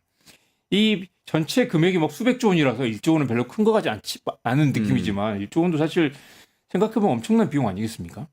그리고 그래도 아무리 네. 그래도 네. 어디가 투자해가지고 네. 1조 원 뭐 투자 실패해가지고 날리는 거하고 그렇습니다. 그냥 생짜로 그냥 저 관저랑 사무실 이전하는데 1조 원 그냥 써버리는 거하고는 네. 그거는 차원이 달라요. 네. 사무실 이전한다고 뭐 새로운 가치가 생길 가능성이 사실 1도 없잖아요. 그렇죠. 뭐 완전히 다른 얘기입니다. 뭐 풍수질 때문인지 모르겠지만 그리고 사실 관저 이전에 따른 그 또 21g 논란도 있고요. 또 중간에 뭐 그 이 천공이 뭐 이렇게 다녀간 풍수질 받느냐 안 받느냐 그 뭐 백종원이 누구니 논란도 많지 않았습니까? 21g이 그 건설회사 이름이죠. 네네 21g은 대통령 관저 공사의 인테리어를 맡았던 업체인데 이 업체가 또 코바나 컨텐츠의 후원사여서 수의 계약으로 계약을 했는데 당연히 김건희 여사가 업체를 찍지 않았겠느냐. 근데 애초에 수의 계약을 할 수 없는 공사인데다가 인테리어 업체라서 이 리모델 공사를 할 수 없는 업체인데 무자격 업체가 공사 받았다라는 논란도 있었습니다.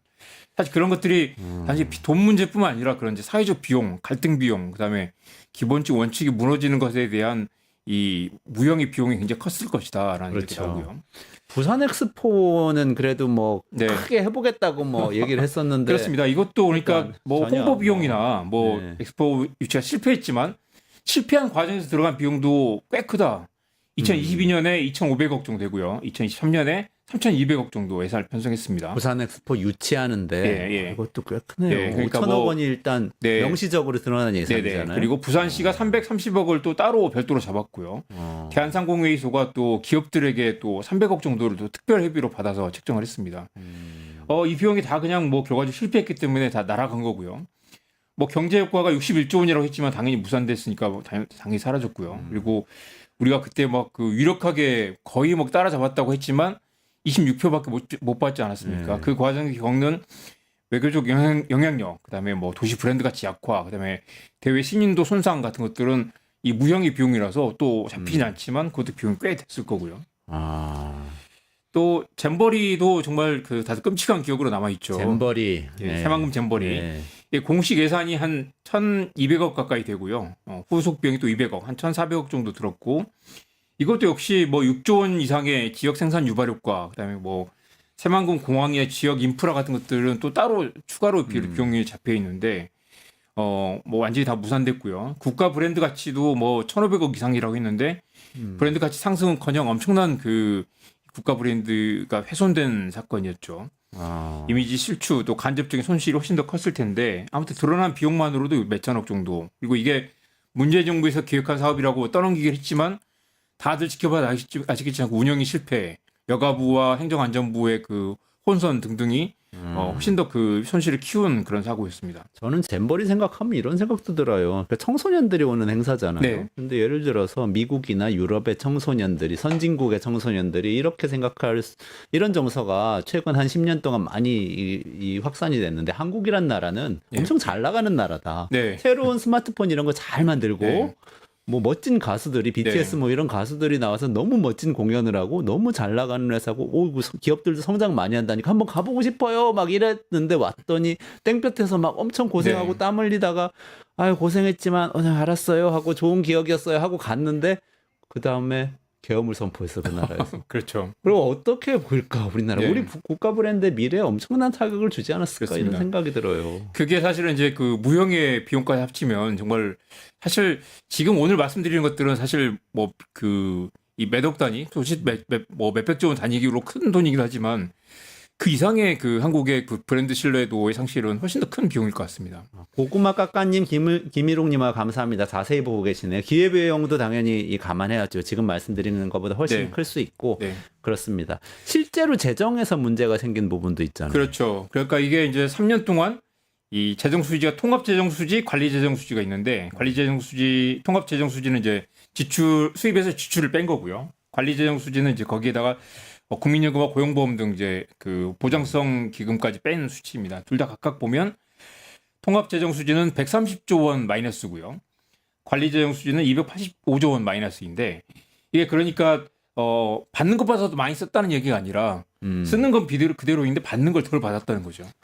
그러니까 이게 뭐 돈을 받아서 제대로 썼기라도 했으면 다행인데 쓰지도 않으면서 돈을 깎아주고 세수 예측 실패하고 예산 잘못 잡아가지고 날린 돈이 많게는 280조 원 가까이 된다는 거죠. 사무실하고 집 이사 가는데 1조 원을 네. 그쪽에서 썼다는 거 네, 아닙니까? 네. 그러니까. 그렇죠. 그래서 이게 참 이 애초에 세수가 크게 줄었고 그래서 3년 동안 감세 규모가 아까 이명박 정부 이제 그 세법 개정을 통한 감세를 따로 잡아보면 이명박 정부는 5년 동안 46조 원인데 윤석열은 3년 동안 63조 원이다. 훨씬 더 많은 돈을 깎아준 거죠. 그래서 이제 우석진 교수, 명지대 교수님은 자영 증가분까지 고려하면 이것만 250조 원 정도 될 거다. 그러니까 이제 세수를 이 세법 개정을 해서 그러니까 줄여놓고 이게 몇 년 동안 앞으로 더 갈 거 아니겠습니까? 그 비용이 꽤 클 것이다라는 거고요. 혹시 그림 한번 보시죠. 지금 이게 이제 이명박 정부보다 윤석열 정부 3년이 훨씬 더 크죠. 그러네요. MBA 비용보다 석열의 비용이 더 큰데. 네, 그리고 박근혜 정부는 의외로 또 이렇게 증세를 했어요. 그러니까 이건 좀 네, 맞아요. 그 세액공제 네네. 뭐 줄이고 그러면서 그랬죠. 평가할 부분입니다. 그리고 보면 또 이 다음 그림 서민 중상층 중소 중견기업 그림을 한번 보여주시면 그러니까 이게 세금을 늘리면은 나쁜 거라고 많이들 생각하시지만 박근혜 네. 정부 어쨌든 세금이 늘어났지만 또 복지도 같이 그렇죠. 늘어나서 뭘 하느냐 늘어난 그리고 거죠. 누구에게 세금을 받느냐도 중요한데 네. 보면 윤석열 정부 감세는 이 고소득자에게 35조 원, 대기업에게 21조 원이 집중돼 있습니다. 그리고 서민 중산층은 상대적으로 좀 더 적게 감세를 했고요. 한번 그 그림 이거 보시면 이게 이제 서민 중산층만 따로 놓고 본 거예요. 서민 중산층, 중소 중견기업만 놓고 보면 다들 감세를 했지만 이명박 정부는 이제 특히 서민 중산층 감세도 많았어요. 많았고 윤석열 정부는 이제 상대적으로 문재인보다 좀 적었고요. 그 다음에 고소득층 대기업만 보면요, 이게 보면 이제 고소득층 대기업 이게 완전 차이가. 예, 그래서 이제 윤석열 정부는 고소득층 대기업을 한 5조 원 이상 깎아준 거죠. 그래서 이게 이제 문재인과 박근혜는 나름 고소득층과 대기업에 세금을 좀 늘렸고 네. 그리고 윤석열 정부는 세금을 많이 깎아줬다는 거죠. 아, 이명박 정부보다도 이거는 훨씬 더 깎아줬네요. 그렇죠. 이명박 정부가 원래 비즈니스 프렌들리라고 그래가지고 재벌 친화적이고 이런 맞습니다. 비판 많이 받았는데. 그러니까 이명박도 깎아준 것 중에 상당 부분은 중소기업과 저소득계층에 많이 갔는데 이명박 정부는 사실 그런 이제 좀 시장주의적인 게 있었던 것 같아요. 깎아줘서 돈을 활용하게 한다. 네네. 낙수 효과를 한다라는 그런 이제 뭐 나름의 좀 이제 그 신념이 있었을 텐데 이 보면 윤석열 정부는 도대체 무슨 생각인지 아니면 어떻게 보면 지금 의심이 드는 건 최근에 그 최상목 경제부총리가 미국 국채에 2억 원 투자했다는 이야기 네네네. 들으셨죠. 그거 보면 도저히 공직자로서의 윤리라든가 미국 국채에 투자한다는 건 한국 원화 가치가 떨어지면 한국이 망하면 돈을 버는 그런 환율이 치솟을 때 돈을 버는 그런 상품이거든요. 그렇죠.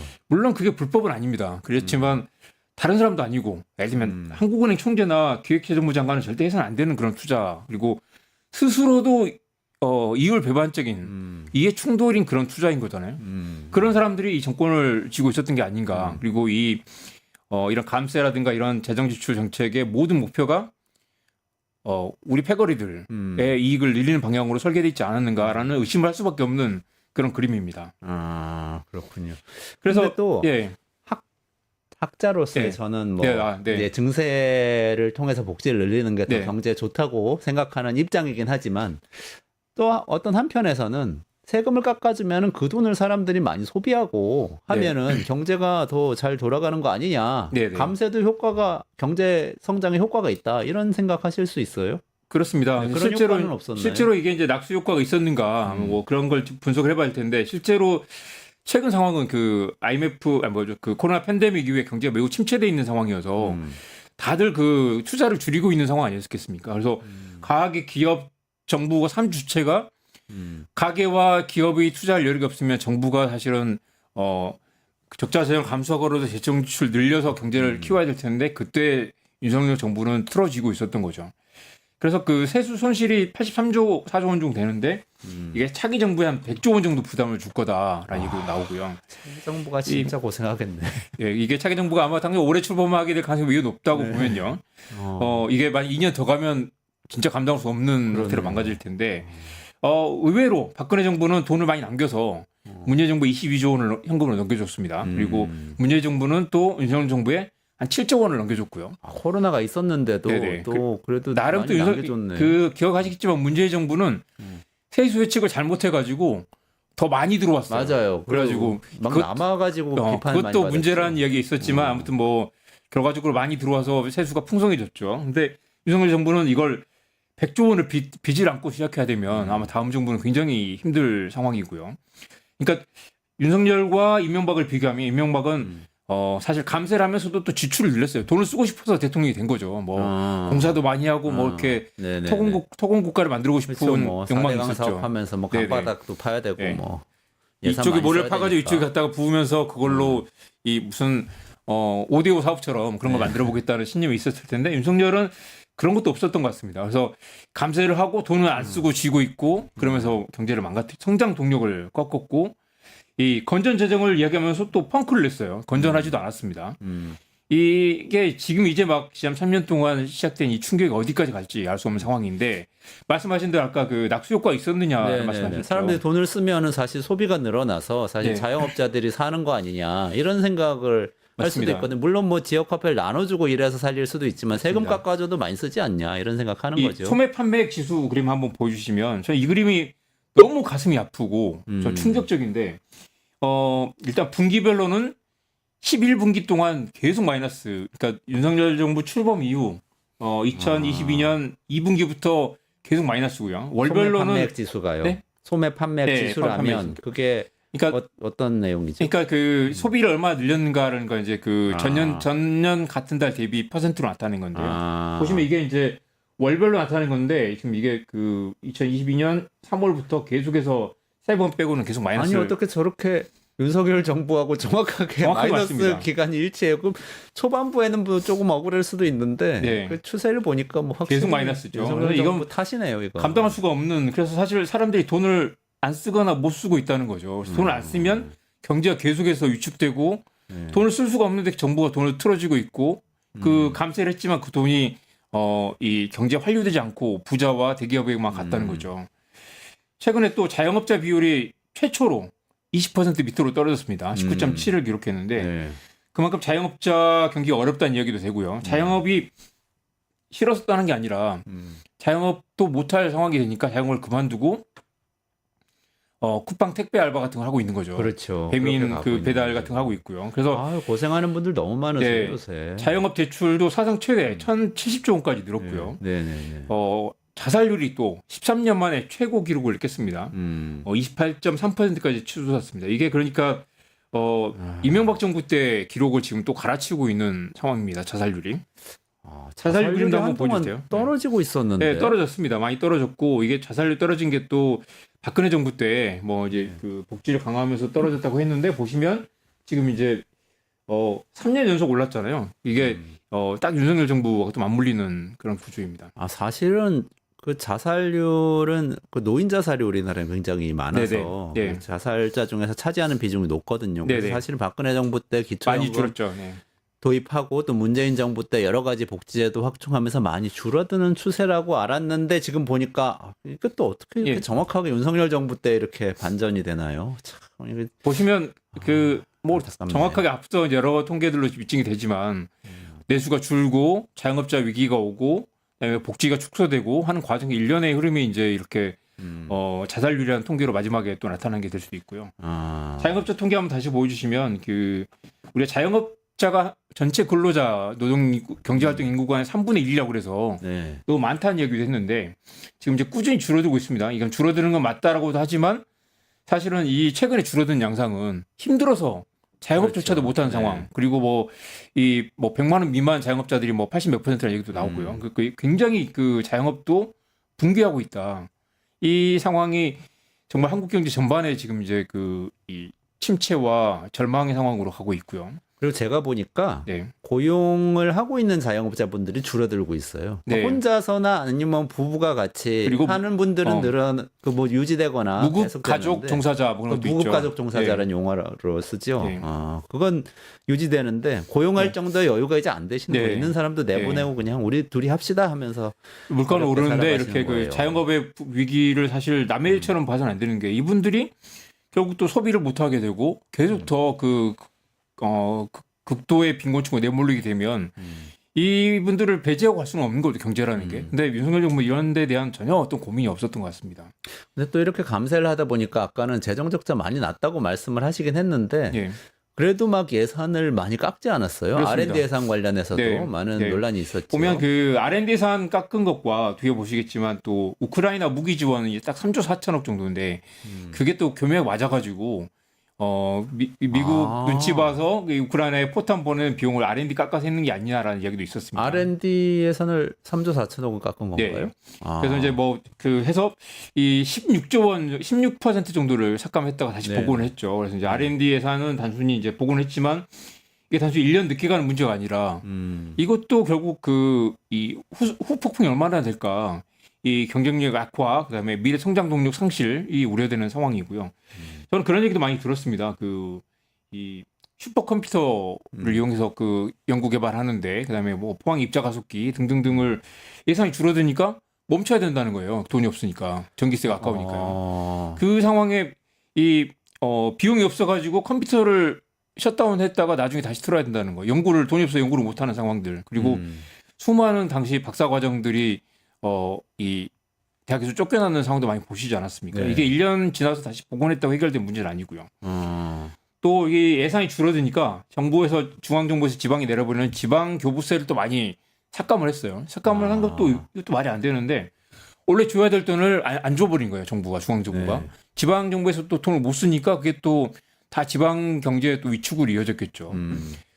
국가 채무는 이미 GDP 대비 51%가 늘었고요. 이 국가 채무는 꾸준히 늘어나는 상황이긴 하지만. 잠깐만요. 네. 국가 채무는 원래는 윤석열 정부는 들어오면서 네. 틈만 나면은 건전재정. 문재인 정부 때 국가 빚이 얼마나 늘어가지고 네, 지금 네. 우리가 그걸 막느라고 네. 너무 힘든데 네, 그래도 네. 감세도 하고 지출도 줄여야 된다. R&D 예산 깎을 때도 그 얘기했어요. 맞습니다. 문재인 정부 때 물려준 빚이 너무 네, 많아가지고 그랬는데 그거 사실 문재인 정부 채무가 때, 늘었어요, 오히려. 문재인 정부 때 채무는 국가 채무는 사실 당시 그 코로나 팬데믹 이후에 사실 네네. 그 재난지원금도 주고 이거 국가 채무입니다. 그러니까 이건 네. 꾸준히 늘어나는 게 맞습니다. 특히 문재인 정부 때 2019년에 크게 늘었고 음. 윤석열 정부는 그걸 문제 삼으면서 국가 채무 너무 높다라고 했는데 사실은 국가 채무는 외국보다는 좀 한국이 그래도 건전한 편이거든요. 네. 그리고 옛날 장하준 교수 같은 분은 국가 채무를 늘려서라도 국가가 성장을 주도해야 된다라는 얘기도 많이 하셨고 이 51%도 사실 크게 높다고 할 수는 없습니다. 그렇지만 윤석열 정부는 그걸 문제 삼으면서 본인들도 이걸 더 늘렸다는 거죠. 늘렸는데 돈을 써서 늘린 것도 아니고 이걸 이 세수 예측을 잘못하거나 부자 감세를 해가지고 펑크가 난 게 사실 이 국가 채무를 늘리는 방향식으로, 그러니까 굉장히 안 좋은 방식으로 국가 채무가 늘어난 거죠. 보통 정부가 이 재정 적자를 감수하고 어디 중요한 데 투입을 한다거나 재난지원금을 투입한다거나 성장 동력을 위한 어디에 뭐 투자를 한다거나 하면 모르겠지만 그 국가 기관망에 투자를 한다거나 IOC에 투자를 한다거나 한 것도 아니고 이 세금을 깎아주면서 그 마이너스 재정 적자가 이 국가 채무로 이어지는 굉장히 안 좋은 부채, 성격이 질 나쁜 부채라고 할 수 있겠습니다. 그러니까 세금을 깎아주는 거는 정부 입장에선 수입이 줄어드는 것인데 그것 네. 때문에 정부 빚이 늘어났다는 거잖아요. 네네. 그런데 사실 그 세금을 깎아준 대상은 아까 처음에 말씀하신 걸로는 부자나 네. 대기업 세금을 주로 깎아줬다. 네, 그럼 결과적으로는 부자나 대기업 도와주느라고 전 국민이 부담을 지게 된 맞습니다. 빚을 지게 된 뭐 이런 부자들과 상황이 된 대기업들이 거죠. 사실 우리 상식적으로 이 저소득계층에 돈을 주면 그 돈을 쓰게 되는데 부자들은 돈을 준다고 해서 갑자기 그 돈을 더 그만큼 추가로 늘리진 않죠. 상식적인 부분이고 우리가 이명박 정부 때 익히 그 비싼 수업료 치르고 알게 됐던 것들인데 그걸 똑같이 이 굉장히 권위적이고 또 1시간 회의 중에 59분 동안 말을 한다는 그 대통령이 밀어붙이면서 그걸 아무도 제어하지 못하면서 지난 2년 반 동안 한국 경제가 크게 망가져 있는 그런 상황이죠. 어쨌든 뭐 그래서 빚은 굉장히 많이 늘었다. 이 부분 빚 이 얘기하지 지점에서만 마라. 최소 재정 적자와 세수 결손으로 최소 167조 원. 167조 원이요. 그래서 여기다 긴축 재정, 성장자와 간접 손실까지 하면 훨씬 더 심각하겠지만 여기서만 또 이렇게 이 국가 재정 수지 그림 한번 보여주세요. 이 그림도 정말 가슴이 아픈데 아까 처음에 말씀드렸던 그림이지만 네. 이 1990년부터 쭉 나타낸 것들인데 지금 이제 문재인 정부 말기 그러니까 2020 파란색 빨간색이 무슨 뜻이죠? 파란색이 파란색이 통합재정수지고요. 빨간색이 관리재정수지입니다. 관리재정수지. 근데 이제 관리재정수지는 이제 국민연금하고 이제 다른 보장기금까지 포함한 거죠. 그런데 보면 문재인 정부까지는 어느 정도 그 관리재정수지, 통합재정수지는 흑자를 유지했고요. 그리고 이 2019년, 2020년에는 코로나 팬데믹 때문에 정부 지출 늘리면서 마이너스가 뭐 당연한데 그 이후에 그 다음에는 회복이 안 되고 점점 2022년, 23년, 24년까지는 거의 그냥 뭐 이 완전히 차원이 다른 형태의 지금 재정수지 적자를 내고 있는 상황입니다. 그러네요. 이 그림도 보면 이게 사실 윤석열 비용의 가장 극단적인 그림일 텐데 그러네요. 뭐 우리가 뭐 4대강에 뭐 이렇게 뭐 강바닥을 파서 적자가 난 것도 아니고 우주선을 날려 보낸 것도 네? 뭐 네. 화성을 뭐 탐사하느라 그러니까요. 돈을 쓴 것도 그것도 아니고 아니고, 그리고 네. 전 국민한테 기본소득으로 돈을 나눠준 그렇죠. 것도 아니고 돈을 쓰느라고 적자난 것도 아닌데 이렇게 많은 돈이 어디로 갔는가. 그러니까 살림하다 보면은 그럴 때가 있어요. 그러니까 네. 돈을 수입이 줄어들잖아요. 실업을 네. 당하거나 그래 수입이 없어지잖아요. 네. 그러면은 내가 아껴서 쓰고 그렇습니다. 쓰는 거 같은데 아껴지는 건 없이 적자만 점점 쌓여서 빚감이 올라앉게 된다. 자동차를 할부로 샀다면 빚은 났지만 자동차는 남아있을 거 아니겠습니까? 그런데 그렇죠. 여기는 이렇게 많은 재정 적자를 했는데 이게 다 어디로 갔는가 미스터리한 일입니다. 미스터리는 아니고 사실 이게 다 세금 깎아주고 돈 줄이고 세수 예측 실패하면서 나타난 그런 합리적으로 기록이죠. 이해하기 어려운 그런 상황이네요. 네. 근데 또 생각이 나는 게 그 우리 대왕고래 대왕고래, 사업이라고 네. 있었잖아요. 네. 그런 거는 그래도 투자하는 사업이긴 한데 물론 뭐 허황된 이것도 이야기라는 사실 비판이 그런 생각이 전 많지만. 들었습니다. 대왕고래에서 만약에 그 석유가 컬컬컬 나왔다면 비상경까지 가지 않았을 수도 있겠다. 아마 윤석열 대통령 그걸 좀 노렸던 것 같아요. 그 처음으로 대국민 뭐죠 긴급 담화를 하면서 맞아요. 이렇게 뭐 엄청난 뭐 본인 스스로 막 이렇게 그 흥분해가지고 이렇게 발표를 하셨는데 그 자체가 국정 전환에 뭔가 키가 될 수 있을 거라고 믿었던 것 같은데 반응이 냉담했죠. 냉담했고 실제 당시 액트지오 뭐 사기극 논란도 있고 그랬죠. 그리고 당시 그 건을 터뜨릴 때만 해도 또 디올백 논란과 뭐 주가 조작 등 김건희 리스크가 커져 있던 때였기 때문에 뭔가 그런 한탕 이벤트로 물론 그전에는 부산 엑스포도 있었고 계속해서 그런 이제 이벤트로 뭔가를 국면전을 하려고 했는데 실패했습니다. 1차 시추에만 1,263억 원을 썼고요. 이게 전체 예산 6천억 원이니까 이걸 잡혀 있는 상태 아직 이걸 중단하지 않은 상태예요. 그리고 이 아직도 계속 뭐 시추를 해야 된다라고 주장하고 있는 상황입니다. 당연히 이건 이제 탄핵 상황이니까 일단 멈춰 있긴 하지만 예산은 포기하지 않는 상태입니다. 그리고 이걸 1,000억 원 중에 정부와 대한석유공사가 반반씩 내기로 했는데 정부 예산을 지금 이제 민주당이 삭감하면서 석유공사가 또 이걸 회사채를 5,900억 원을 발행한 상태인데 5,900억 원도 결국 정부 공기업 부채니까 결국 그 한국 경제가 떠안아야 될 그런 비용입니다. 그렇죠. 네. 이걸 사실 여기서 뭐 정말 콸콸콸 뭐가 나온다면 모르겠지만 이것도 실패한 사업이고 결국 이것도 윤석열 비용 중에 하나로 잡아야 될 상황입니다. 나는 진짜 아까 그 추측하신 거 있잖아요. 뭐 합리적 추정인 것 같은데 이 대왕고래 사업에서 석유가 콸콸콸 나오면은 내가 이 전국을 반전시키고 뭔가 다시 주도권을 잡아보겠다고 생각을 만약에 했다면 그게 사실이라면 이 사람은 진짜 공부를 안 하는 사람인 거죠. 그렇습니다. 지금 이런 시추 사업은 그동안 계속돼 왔고 이건 뭐 그냥 석유공사에서는 계속 보도자료 내던 사업이거든요. 확률이 워낙 낮기 때문에 수없이 우리가 또 속고 포기하고 뭐 그냥 그런 것보다 하는 사업인데 이걸 주변에 왜 그걸 말리는 참모가 없었을까 생각해 보면 아까 말씀드린 것처럼 혼자 떠드는 분이기 때문에 전혀 그런 이 반대 의견을 귀를 듣지 않았기 때문에 이렇게 폭주했던 거 아닐까 싶고요. 자 이제 환율 이야기도 좀 볼까요? 아까 말씀 잠깐 주셨는데 우크라이나 무기 지원이 그것도 있습니다. 3조 5천억 원. 25억 달러니까 3조 5천억 정도 이것도 비용으로 나가 있고요. 이걸 사실은 대통령이 또 단독으로 결정한 거고 물론 미국의 압박이 있었겠지만 우회적으로 이제 그 미국을 통해서 포탄을 지원을 했습니다. 이것도 사실은 한국이 이 살상 무기를 지원하지 않는다라는 원칙이 있었는데 결국 그 원칙을 깬 것이고 이것도 결국 이 아까 그 엄청난 정부 부채 가운데 일부로 녹아들어 있을 거고요. 이걸 마련하기 위해서 다른 데서도 깎았겠죠. 깎고 이런 부분도 사실은 한국 사회에 합의가 있었는가? 그리고 윤석열 단독적인 결정에 따른 이 비용을 한국 사회가 결국 또 할부로 갚아야 되는 상황이죠. 저는 이거는 진짜 추측을 좀 해보자면 내심 계엄령을 선포할 수도 있는 상황을 만들어보는 재료가 될 수도 있겠다는 그런 생각이 맞습니다. 조금 있는 상황에서 이런 의사결정을 한 게 아닌가. 전에 뭐 이승원 평론가도 비슷한 얘기를 하셨지만 그 내란과 또 동시에 또 외환의 음모가 또 있잖아요. 있고 사실 또 조선일보가 또 계속해서 북한군의 이 우크라이나 전쟁 투입, 러시아군 투입을 계속 또 키웠어요. 사실 또 미묘하게 또 우크라이나를 통한 이 남북 갈등을 키우는 그런 정서가 또 있었죠. 그게 또 비상계엄의 또 논리적인 근거를 만들려는 시도가 있었지만 결국은 실패했고요.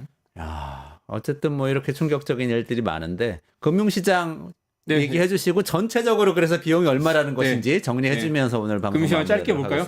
일단 환율이 계속 오르는 추세긴 했지만 비상계엄 이후에 또 1,400원 수준에서 지금 이제 한 100원 정도가 훌쩍 올라 있는 상태입니다. 오늘 1,470원 돌파했죠. 100원 정도 훌쩍 올라 있는 상태인데 한국의 대외 부채가 한 6,700억 달러 정도 되니까 원화 가치가 한 100원 이제 환율 오르면 가치가 떨어지면債務가 한 67조 원 정도 늘어나게 됩니다. 이것만으로도 환율을 관리하지 못했기 때문에 한국 경제의 그 부담이 또 60억 이상 늘어난 상태고요. 그게 그 돈으로 계산이 어떻게 되는 거죠? 한국 대외 부채가 지난해 말 기준으로 6,700억 달러 정도 됩니다. 정부 회사채 다 포함해서요. 그리고 주가는 그래도 좀 많이 회복을 했습니다. 회복을 했는데 이 비상계엄 직후 일주일 만에 한 120조 원 정도가 날아갔죠. 그래서 이 주가는 늘 급등락하기 때문에 이걸 뭐 윤석열 비용을 잡기는 어려울 수도 있지만 그래서 이건 잡지는 않았습니다. 그렇지만 다른 변수를 제외하더라도 이미 윤석열 정부가 한 100조 이상 디스카운트 되고 있는 게 아니냐. 그리고 실제로도 코로나 팬데믹 이후에 다른 나라들 주가 다 올랐는데 한국만 또 계속 이 지지부진한 상태가 계속 됐었거든요. 그 와중에 비상계엄이 터지면서 이렇게 한국 주가가 또 이렇게 상대적으로 또 이 밸류에이션이 낮아진 그런 상황입니다. 외국인 투자자들이 또 계속해서 주식을 지금 외국인 투자자 그림 한번 보여주시겠어요? 외국인 투자자 순매수 추이를 보면 비상계엄 이후에 계속해서 빨간색이 내다 판 거죠. 계속해서 주식을 내다 팔았습니다. 이것만으로도 외국인 투자자 보유 비중이 한 1%포인트 빠졌는데 이것만으로도 한 70조 원 정도 70조 원 정도 이렇게 그 외국인이 빠져나간 상황입니다. 와, 외환 시장에서 대외 채무만 따져도 한 67조 원. 그리고 외국인 투자자, 주식시장에서도 한 120조 원. 네.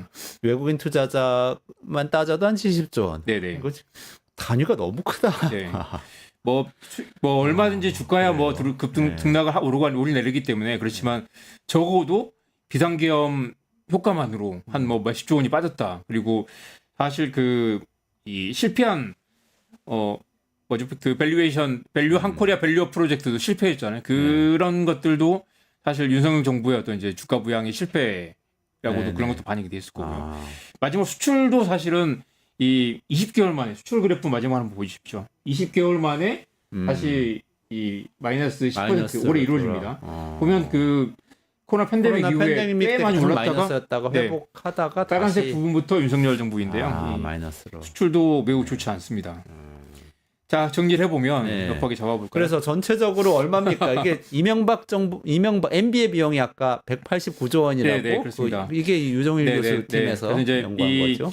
그러니까 정확하게 딱 이 잡기 어려운 부분들이 있지만 대통령실 이전 비용으로 1조 원, 엑스포 3,200, 잼버리 1,500, 대왕고래 1,263, 우크라이나 무기 지원 3조 5천억, 그다음에 GDP 1% 떨어진 게 25조 원, 그다음에 3년 동안 세수 손질이 84조 원, 그다음에 또 감세가 이 세수 손실을 포함돼 있겠죠. 고소득자 감세가 35조 원, 대기업 감세가 21조 원. 그다음에 환율 급등으로 인한 대외 채무가 한 67조 원 늘어났고요. 그다음에 외국인 투자 빠져나간 게 한 70조 원 된다고 치면 그것도 좀 꽤 많이 될 거고. 그걸 이제 100% 잡기는 어려울 수도 있습니다. 그래서 윤석열이 코리아 디스카운트였고 이걸 다 더하면 최소 300조 원 이상. 300조 원이요? 네, 300조 원 이상. MB의 비용보다 훨씬 크네. MB는 5년 동안 189조 원이라면 최소 300조 원 이상. 또 이게 5년이 아니고 네. 3년이고. 네, 학자들이 좀 이제 정확하게 계산해 봐야 되겠지만 최소 그 정도. 그리고 내수 부진 효과 등도 기회 비용을 감안해야 될 거고요. 네. 그러면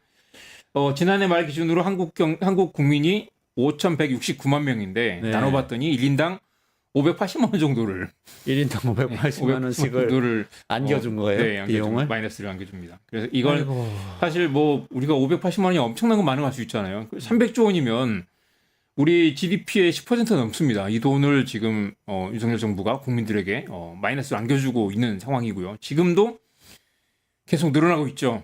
하루하루 늘어나고 있는 것 같아요. 네네. 이미 이게 선거되고 탄핵 결정 안 나고 이러면서 지금 트럼프가 통과도 하지 못하고 있고 관세 전쟁 두들겨 맞고 있고 대응 체제에서 전혀 대응 못 하고 이 있고 환율은 급등하고 있고 이 상황이 날마다 비용이 얼마나 늘어날지 모르는데 지금 한덕수와 헌법재판소의 몇몇 재판관들이 이걸 질질 끌면서 윤석열이 비용을 키우고 있는 상황입니다. 아, 그렇군요. 300조 원.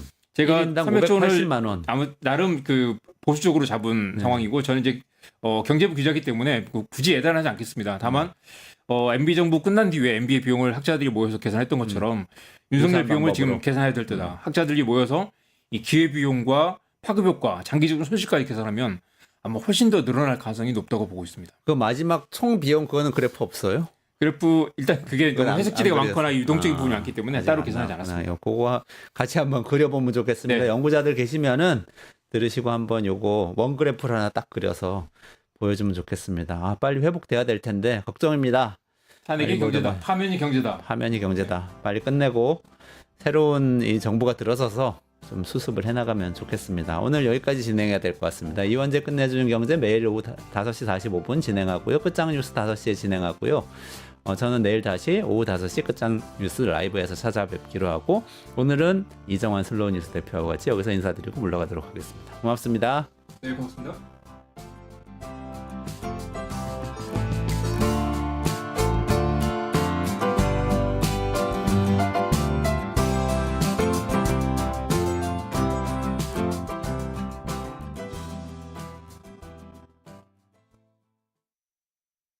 뉴스토마토 K평화연구원이 12.3 내란을 막아낸 시민영웅 1000명 찾기 프로젝트를 진행합니다.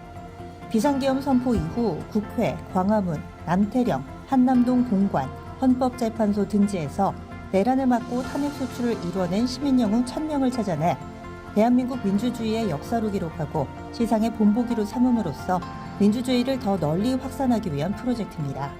이 과정에 직접 참여했거나 참여자를 추천해 주실 분들은 우측 제보하기 QR코드나 아래 메일로 추천 및 제보해 주세요. 민주시민 여러분의 많은 참여 바랍니다. 뉴스토마토 K평화연구원과 함께 해주실 분들의 추천 제보 및 후원을 기다립니다.